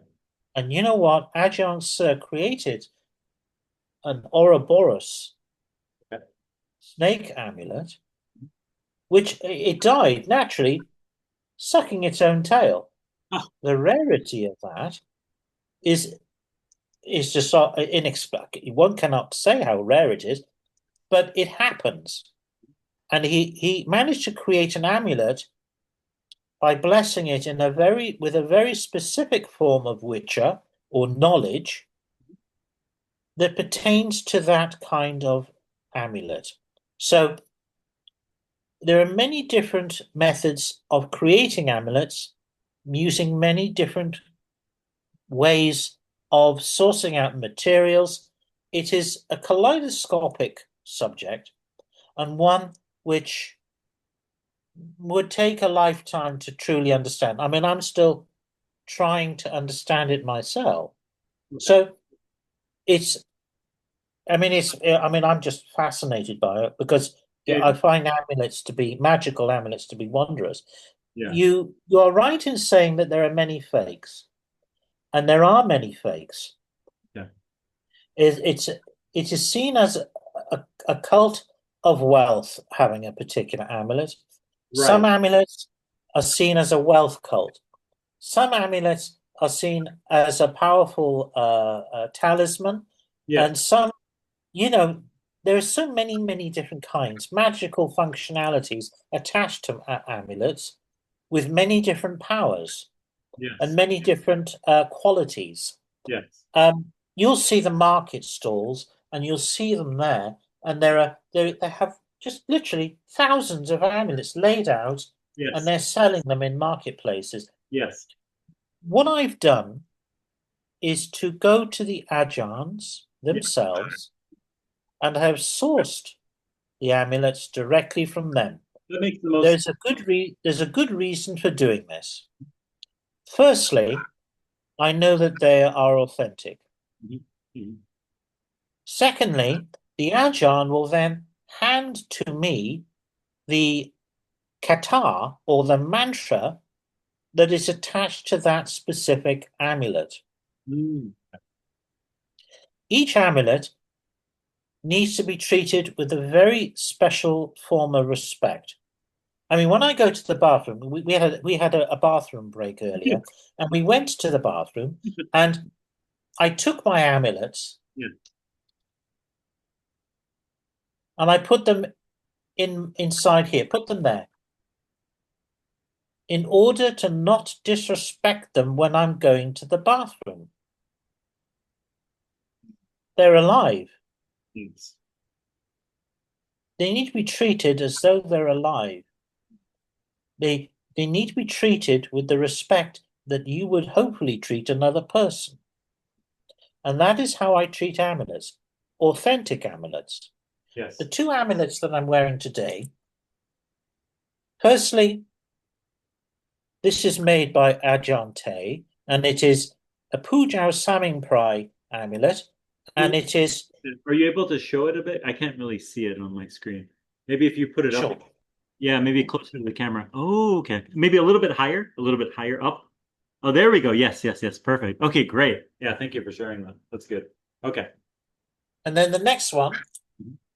this is a Magick Yoni amulet, Okay. and it has been made by Lompo Pina, Okay. and also it is well, it's basically a magic vagina, a Okay. magic yoni. Yoni. Yes, yes, yes. Let's check that out. Go a little. Oops. Oh, you disappeared. Hold on. Go a bit higher, maybe. Oh, there we go. Yes, yes, yes. Okay, great. Okay, excellent. Excellent. Right. And that has a mantra as well. I hope you got clear shots of those. Yeah, you did. Yeah, yeah, yeah. Okay. Okay. So Right. when you got these amulets from the Ajarns, they gave you the specific mantras, specific transmissions, the meanings behind them, and so on and so forth. Well, as I talked to you about Puja Samingprai, you already know about him. Yes. You already know what he represents. Yes. And this is made by Ajarns. Okay. And Ajarns has a general mantra for all of his amulets. Okay. Hmm. And I chanted that this morning as I was placing it, just about to place it and wear it on my person. Okay. And Perfect. that needed to be chanted 7 times. Okay. Very good. Very And good. this one, I acquired this one, the Magick Yoni. Yes. That was acquired. I purchased it from an amulet seller, and it had the maker's card inside. And so I had to acquire the mantra, Yes. the full mantra, and I found that and I acquired it and I chanted. Okay. And you know, the Magick Yoni is an extraordinary amulet in as much that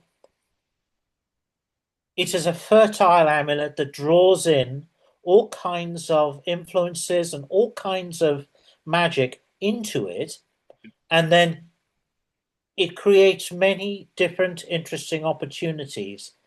I notice amulets have effects. Yes.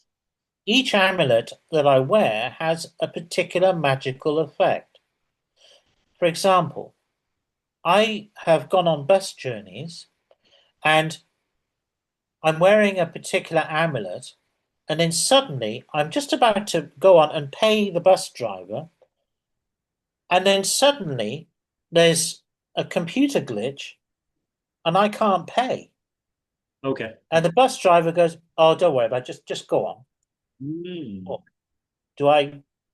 So I'm not saying I get a free lunch, but what I'm saying is auspicious magical instances of intervention happen with particular amulets. Certain things happen. If you care for an amulet and you practice, you have a good practice, a spiritual practice, and you support it with that, and also you do not take advantage. You pass on that good fortune in some way, you play it forward or play it back, as they say. you make merit. If you make merit, you do something meritorious, you pass on that, you pass it on, and then it's a cyclical thing. So it goes out, what goes out comes in, Yeah, yes, yes. right? And that is how it works. You see, it's a cyclical. Reciprocity works both physically and spiritually. Okay. Yeah, that makes Reciprocity means what it means. It means giving and taking, and you give and you take in equal measure on a spiritual, on a physical, on an invisible plane. And once you do that, you create auspiciousness in various aspects of your existence. You have what is called a good experience. yeah. And amulets, talismans are a part of that practice.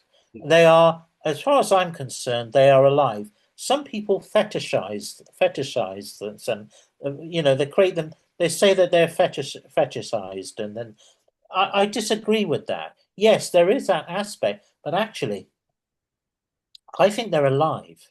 Yeah. I think they are imbued with spirit, and Yeah. sometimes there are some amulets that are literally packed with, literally with human remains, which are I've heard this before. dense. Yes, yes, yes. I have one amulet that has the remains of a monk, that has monk remains. Oh, wow. Okay. That has, that has one amulet has a bullet that killed a monk. Oh, wow. Okay. Yes, yes, yes. There are many different kinds of amulets, Yeah, this and gets pretty wild in the Thai amulet. I've even heard about certain amulets have fetuses or dead fetuses or something like that. I've yes, yes. Look, meow, and different. Yeah, there are some amulets like with a cat fetus, and you feed it like a cat. You give it milk, you praise it, you give it, you look after it, yeah, and it is meant to be very auspicious, and it helps to generate prosperity and abundance in your life.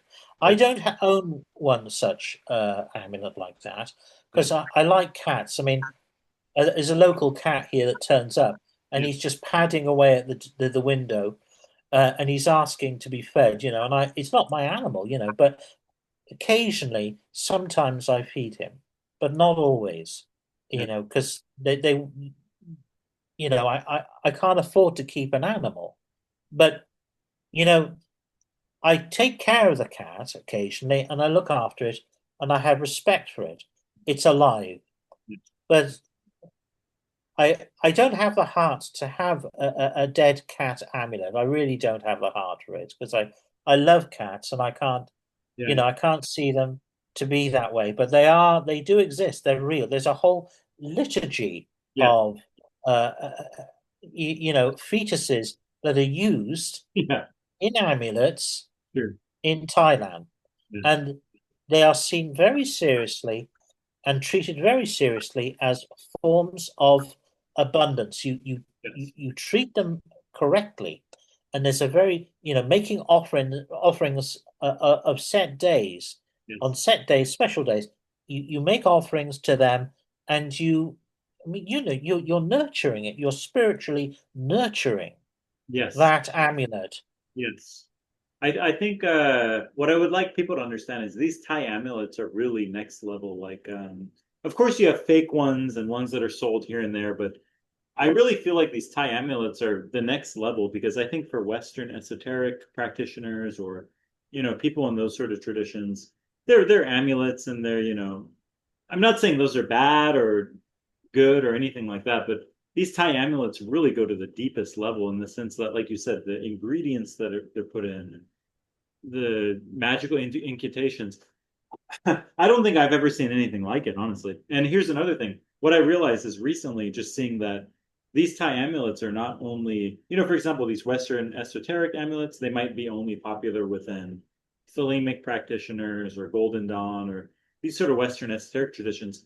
In Asia, the Thai amulets are almost the king of all amulets because I was in Singapore recently, I was in Malaysia recently, I was in other parts of Asia. And guess what kind of amulets you see? You don't see other amulets. They're Thai amulets that they're selling at different, you know, Buddhist places or marketplaces and stuff, so on and so forth. So I really think the Thai amulet, I mean, from what I've seen, I'm not saying something's better or worse. From what I've seen is the depth and the respect that they get. It's on a whole different level. I can't even compare them, you know. And I've seen different amulets from different traditions. So yeah. Um, there's a bit to unpack here, Ryan. So to comment on what you've just said. Sure. Um, Throughout time, people have worked with and used amulets. I mean, history is is one massive, huge, long, unfolding, remarkable collection Sure. of amulets, magical amulets and talismans that have been used by humanity across history, across millennia. Um, I suppose we can look at the caveman going out into the world, killing an animal, and then seeing the tusk of that animal and goes, "Yes, I'm going to take this, Yes. and I'm going to pull it out, and then I'm going to wear it around my neck, and it's going to be it's going to show that I have achieved uh, killing this animal, protecting myself like a saber-toothed tiger, like a saber-toothed tiger's tooth, and I'm wearing this, and then it has moved on a pace where people have carved sigils or strange shamanic symbols on that. It's accelerated greatly now over time, and everyone has an experience with an amulet of some kind. We wear jewelry. A lot of people wear jewelry. Amulets are different, and talismans are different, and they are all valid. They all are valid and valuable. They all have their own qualities. The crow's foot talisman, the crow's foot, an incredibly powerful talisman that is believed to help assist the practitioner moving into other realms. You know, it's shamanism is absolutely spattered with practitioners wearing amulets, of wearing particular things that help to transport them, that facilitate magical acts and are seen as magical elements. Um, so, you know, that we have to accept that history has these in place, Yeah. and they are to be respected. And there's so many different kinds. Well, we could talk forever on the subject. I'm Sure. positive. Sure. You said to me just now that Thai amulets are held in high regard in Asia, and Oh, you're absolutely right. everywhere in They Asia. are for a reason, Yeah. and the reason is that Thai amulets originally, as I stated earlier, are seen as votive amulets, and the ingredients and how they're made and how they're stored and how they're created are seen as the utmost in the highest possible standards of amulet making, Sure. because the qualities, I mean, millions of dollars are offered for some of these. I mean, people are trading them for millions of dollars. There I are, mean, especially it's the ones that offer prosperity and financial gain, you know, like those ones are very highly regarded for sure. Yeah. And even you what's know, interesting the is even the ones, sorry, go on. yeah, even the ones that claim to curse your enemies, or the ones, remember we talked a little bit about the black magic kind of type that maybe they use, you know, baby fetuses or negative. They have a dark side to them. But what I found is even those ones themselves, the people still understand that, say, I'm going to curse my enemy. I want this to kill somebody. I want this to bring bad luck on somebody. They still understand that it goes back to you. Yeah, I might curse my neighbor or my enemy, but their karma still exists. They still know it's going to come back to me. It's not like I'm going to curse him. I'm going to be fine. They still have this very fundamental Buddhist understanding in karma, right? What goes around comes around, kind of, right? But, you know, to put it simple, is that yeah, maybe I'll curse him, but I'm gonna also get my own in the end, right? So I find it interesting that you do have these magical practices, shamanistic practices, but the background view itself is a very Buddhist view. It's a very karma still exists. It still has those fundamental principles of Buddhism. Whereas maybe, other traditions might not have, right? I find. Yeah. Well, when people, I mean, a lot of amulets in Thailand are protection against black magic. Mm. A lot of them protect against black magic, and protection is a key feature of amulets. Protection. And as you say, if you have ill will towards someone, sure enough, it will come back on you. Yes. It will have an effect. Yes. I know Ajarns, because magic is just seen as magic in Asia. It's just a tool for transporting an intention. Mm-hmm. And Yes. if that intention is bad, Mhm. then it will, in the book, I discuss working with a Kumantong amulet, Mhm. and I ask it to do a job on my behalf because was a neighbor,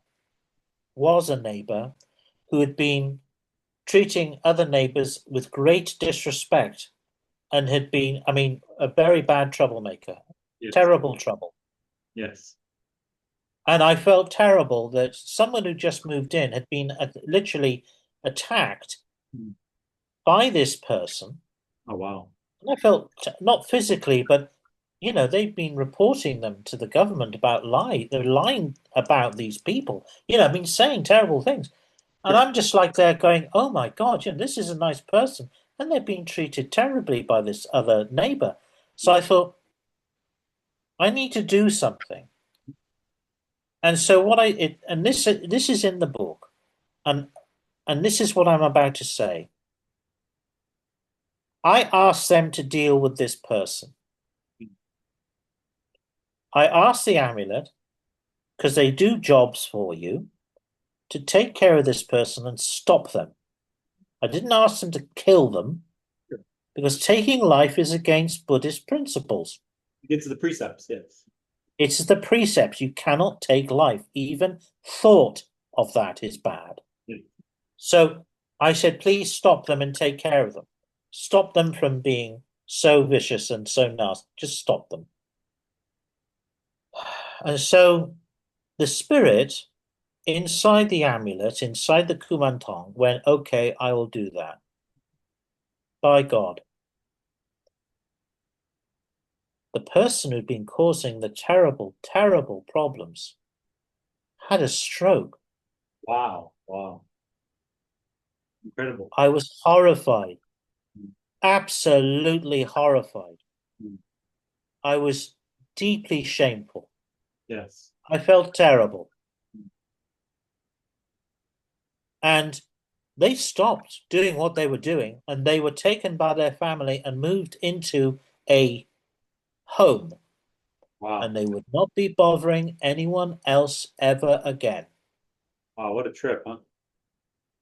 Now, guess what? You already know what I'm going to say. Yes, there is blowback. Mm. And guess what? I purchased some sushi, and guess what? That's right. I got food poisoning from it Very badly, I bet. Yeah. very badly. I was in agony just a few weeks after that happening. Mm. So when you do something of that nature, when you when you launch a magical attack against another person, you better be ready to suffer the karmic blowback, because it's always attached. No matter what you do, no matter what you say, no matter what you wear, you will get hit. Yes. Yes. You're going down. Yes. Yes. Yes. And I suffered the consequences of doing that, despite my intentions to stop this person from causing so much suffering. Sure. And they were causing a terrible amount of suffering, Sure. gossiping, saying terrible things, behaving in a very bad way. I mean, terrible. I Sure. mean, awful. Yeah. But the thing is, if I had left them alone, they would have been dealt their own karma, it would have happened naturally. It would happen on its own. Yes. It would have happened on its own. Okay. So I didn't need to step in and try to act like some kind of knight in shining armor. There's Sure. no point in doing that. You're an idiot if you do that. I've known, right, I visited Ajahn Apachai, Mhm. and when I was visiting him, the guide that I was with had been given payment to give to Ajahn Apachai in order to commit and create what is called a com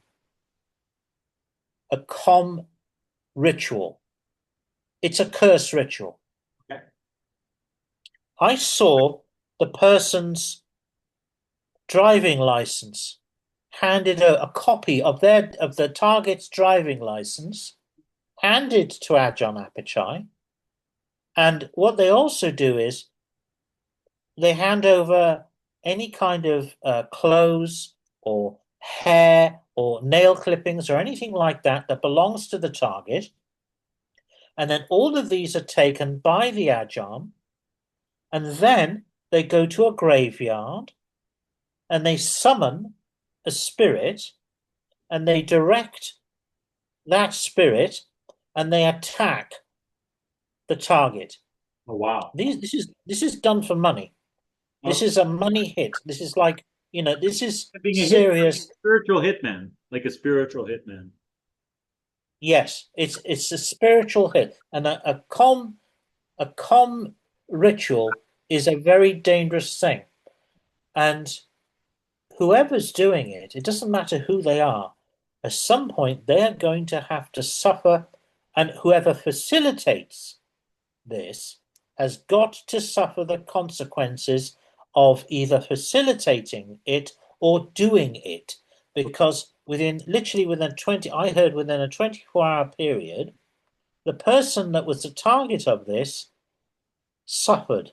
It would, Within there's this thing, that's a fast blowback too. Within 24 hours, right? So, very powerful. yes. It's a very dangerous, powerful thing to do, a com curse against an individual. And this order came from America. Oh, interesting. So what you're saying is it's going to work, yet very quickly you're going to get the blowback yourself. It's going to come back to If you very. you have ill intention, all right, there's going as I say, reciprocity. Yes, yes. One side, if you think, okay, I'm going to do this, and it's the dynamic laws of the universe, Yeah, sure, sure, sure. all right. Yeah. You and I know that if you do something, there's going to be a consequential action. There's going to be a response. Yes. All right. You know that if you do this, then this happens. If you do that, then that will happen. Yes. It's very simple. It's very finely balanced. I believe John Lennon wrote a song called "Instant Karma." I love John. Yeah, that's a good song. Good song. It's Yeah. a great song, but it states it there in the title. Karma can be instant, and if you are not careful, I mean, I never ever tried to do something of that nature again. I mean, after that, my experience with having this directing this attack against someone who I felt was deserving, Oh, uh, it came back on me, and I was sick. I nearly went to hospital. oh, okay. That's a great story, by the way. Okay. I just have a little bit of time left, but I do have a couple more questions. One question is if people like me, so I'm going to Thailand relatively soon, other people might be interested in going to Thailand. How would they find an authentic Ajarn who can give Sak Yant? How do you determine between who's a faker, who's, you know, I don't know, capitalist money grabber versus somebody who's been authentically initiated into the tradition, who they can trust with this? That's one question. A lot of people visiting Thailand, invariably they go to Bangkok, and invariably they find their way to a temple 50 miles outside Bangkok called Wat Bang Pra. Wat Bang Pra is the epicenter for Sak Yant. They have a ceremony, or a white cruise ceremony, where thousands of devotees go there and they have their Sak Yant replenished in blessings. A lot of people go to Wat Bang Pra, and it's relatively straightforward. You have to go there very early, and there are some things you need to know before going. Firstly, you need to be there at 8 o'clock in the morning, early. Earlier you leave, the better, and you get there just before 8 o'clock. That you're good. There'll be a table there for offerings, and you have to buy offerings. Now, I'm led to believe, according to some very useful advice on, of all places, TripAdvisor. Okay. I mean, there's some Sometimes it's a good place. remarkable. Hey, sometimes it's a good place for advice, honestly. Yeah. Well, there's remarkable information everywhere, but I've never been to Wat Bang Pra. Okay. I've been fortunate enough to go specifically to Chiang Mai and have gone directly to the Ajarn in their Samnak. I mean, I've been blessed. It's amazing. Sure, sure. What have they said about that place? Wat Bang Pra. It's important to remember this. You go there and you buy your offerings. Okay. There's a catch. Okay. If you are identified as being a foreigner, Yes. you are invited to take some stairs and go into an upstairs area and have it done upstairs. Don't ever do that. Okay. Everything that you need is on the ground floor. So it's And a that is scam. where, It's a foreigner scam, basically. yes, it is a foreigner scam. You're charged like 4,000 bahts, maybe more, and really it's actually 25 to 30 baht Okay. on the ground floor by a monk, Okay. and they choose the Sak Yant you're going to have. You don't have a choice. You need to be very clear that you buy your offering, you then go to the ground floor, and there you go to an open area, and there are hangings high in the ceiling of many different kinds of Sak Yant, Yes. and there will be one person Yes. doing the Sak Yant, a monk, Okay. and they will be using the traditional method, Okay. the Sak Yant rod. Yes. Um, I like going to Ajarn, Deng, and all the Ajarns in Chiang Mai because they have, um uh, I would say, hygienic practices that are close to tattooing hygienic practices. I'm not saying these people are dirty. That is not what I'm saying. But there are different practices, and they tend not to follow modern tattooing hygienic practices. They'll use the same rod for everyone. So all I'm saying is, you know, people go there and they have a very good experience. But what I'm saying is the practices are different.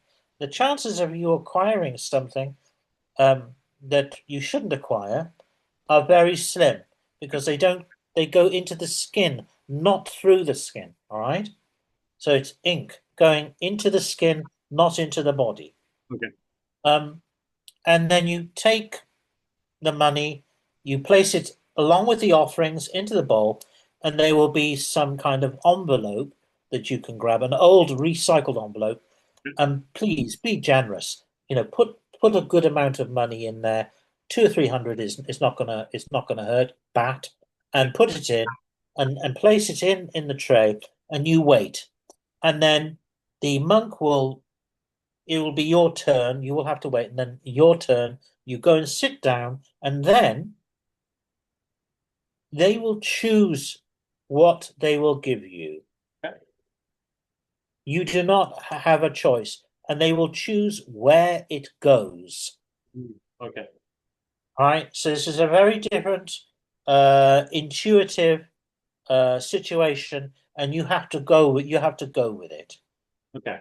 Okay. But once you do have that, it will be a bona fide, authentic Sak Yant. It will be bona fide, authentic Sak Yant, fully blessed, and a correct and absolutely spot on. It will be absolutely 100%. Okay. So there's that option to go 50 miles to Wat Bang Pra, and again, do your research, and you have no say so in what that may be. But alternatively, you want to take time and effort and travel. And as I said, I went to Chiang Mai. There's also the Sak Yant School in Chiang Mai, Okay. and they have a website, and you can go on to their website and you can book in advance. And they have many practitioners, including my teacher, Ajarn Deng. How do He you, goes there. I don't know whether you'll get a choice of having him, but he goes there and he teaches, and this is it's a very good place. what Sorry. I didn't understand. Sankyat.com or what is it? How do you find them? Sak Yant Chiang Mai. Sankyat Chiang Mai. Okay, okay. So this is a authentic, legitimized. It's a school for Sak Yant in Chiang Mai. Okay, okay, great. That's good to know. Okay, wonderful. And many people go there and have very good experiences. Okay. I've never been Okay, you've also because, you mentioned Thai Magia too. What is that? That's another organization that also organize Thai Magia you had mentioned before? oh, Yeah. this is a website, Magia Thai, Magiathai, magiathai.com. Yeah. And they sell amulets, Yeah. authentic amulets. We're talking about authentic amulets. Yeah. Yeah. They sell authentic amulets and statues and bucha. And they also have, on the top corner, they have a little series of flags. It's an Italian website, but there's a series of flags. So you can press your flag, a country's flag, and then get a version of the website in your language. Great. All right. And they have a contact form, and you can talk to them if you have the time in advance. Hopefully, they will be able to help you. I don't know how busy they are, but you see, because I knew Ajahn Deng and had been with him previously, they were happy to facilitate me and happy to work with me. They said, "Oh yeah, we know of you. We know because we've seen you." Because what happens, Ajahn, they have social media, and then they post on their social media when they have had visitors, and they show the work that they've done. Sure, sure. And it's very, it's Ajarns are modern, modern in their aspects. They have social media, and it's you know uh, they're really with it. But the practice that they do though is ancient. Sure. Important to understand for sure. Okay. Okay, I think I have a last question. I only have a few more minutes. I have a last question is what do you hope that people learn from your book? And how can people find you, reach out to you, buy the book, and so on and so forth? Right. What do I think? Well, let me just take a look. There it is. There's the book. Wonderful. Yes. And it's got packed with illustration. It packed. I There's can a lot of it. myself. I browsed through the book, amazing illustrations, pictures, and so on. Yes. Thank you. What do I hope? That's a very good question. It's I mean it's a spiritual memoir. It's a guide Yes. It's also a part history, part it's a multi-dimensional animal. It Yes. has many different aspects to it. Yes. And it's also I talk about my early life in there. It's been said that it's very personal. Spiritual That means in a way as well. Yes. Mhm. I mean personal to me means that I'm being intimate with you and I'm telling you things about my life which are very personal. And that's true. Um, you know, spirituality comes from a real and genuine place. And this is our experience. Yeah. And our experience embodies many different things. It's a bold work, but it's also poetic. It's it's mystical, but then it's practical. It's many things. It's inclusive of many different forms and ideas. And it's taken me a long time to write it. And I hope that the book does is to help people. It helps people to understand a subject, or at least give them a beginning of understanding. I mean, in the book, there's 143 citations in the bibliography alone. 143 academic citations. I've done my homework. I've not only done my homework, I've gone and done the field work as well. And I haven't seen it as field work to start with. That's a term that academics use in order to describe someone in a situation of learning. I didn't see it as that when I started doing this, when I started going out there. I didn't see it anything like that. It was just me following spiritual breadcrumbs. Sure. Sure. Sure. Mhm. And I was just following this. It was just a road, a yellow brick road, if you like, going to see the wizard. And I went to see the wizard and I met the wizards. Yes. And there was more than one. And they weren't fakes. They are real people, they are human people, and they have incredible knowledge, and they have blessed me and my little life Yes. with beautiful things. Yeah. And I am deeply grateful to them. And this book hopefully honors and celebrates them and encourages people to go and visit the Ajarns of Thailand Sure. and to seek. You know, I someone said, they thought that enlightenment, which is spiritual awakening, was kind of like a bullshit mental construct. And I wrote a blog answering that. And I may seem to have been upset by it. Well, I am, because the whole purpose of Buddhism is enlightenment, is to seek spiritual awakening, is Right. to be spiritually awakened. And when people say things like that, they don't just offend me, they offend my faith. And Yeah. I'm serious about my faith, and I'm serious about it, and I'm also enthusiastic about it. Yes. I don't want to sound defensive, but I care about this. I care about it a lot. And it's my life. And I want to share that joy and enthusiasm and love with as many people as possible. Okay. Well, that's great. Well, wonderful way to close the podcast. I do have to go due to a work meeting. However, I do want to include in the show notes where people can find you, Yep.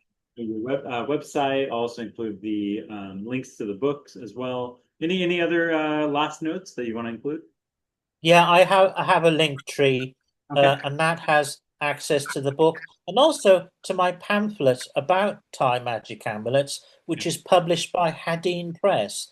Oh, They, great. they published that a couple of years back, and that's about Thai magic amulets. Okay. Well, Um, so the link tree, Sheer Zed link tree, that will take you to all the places I dwell on the internet, but also to the landing page for the book Thai Tattoo Magic. Okay, great. Well, listen, I really enjoyed this conversation.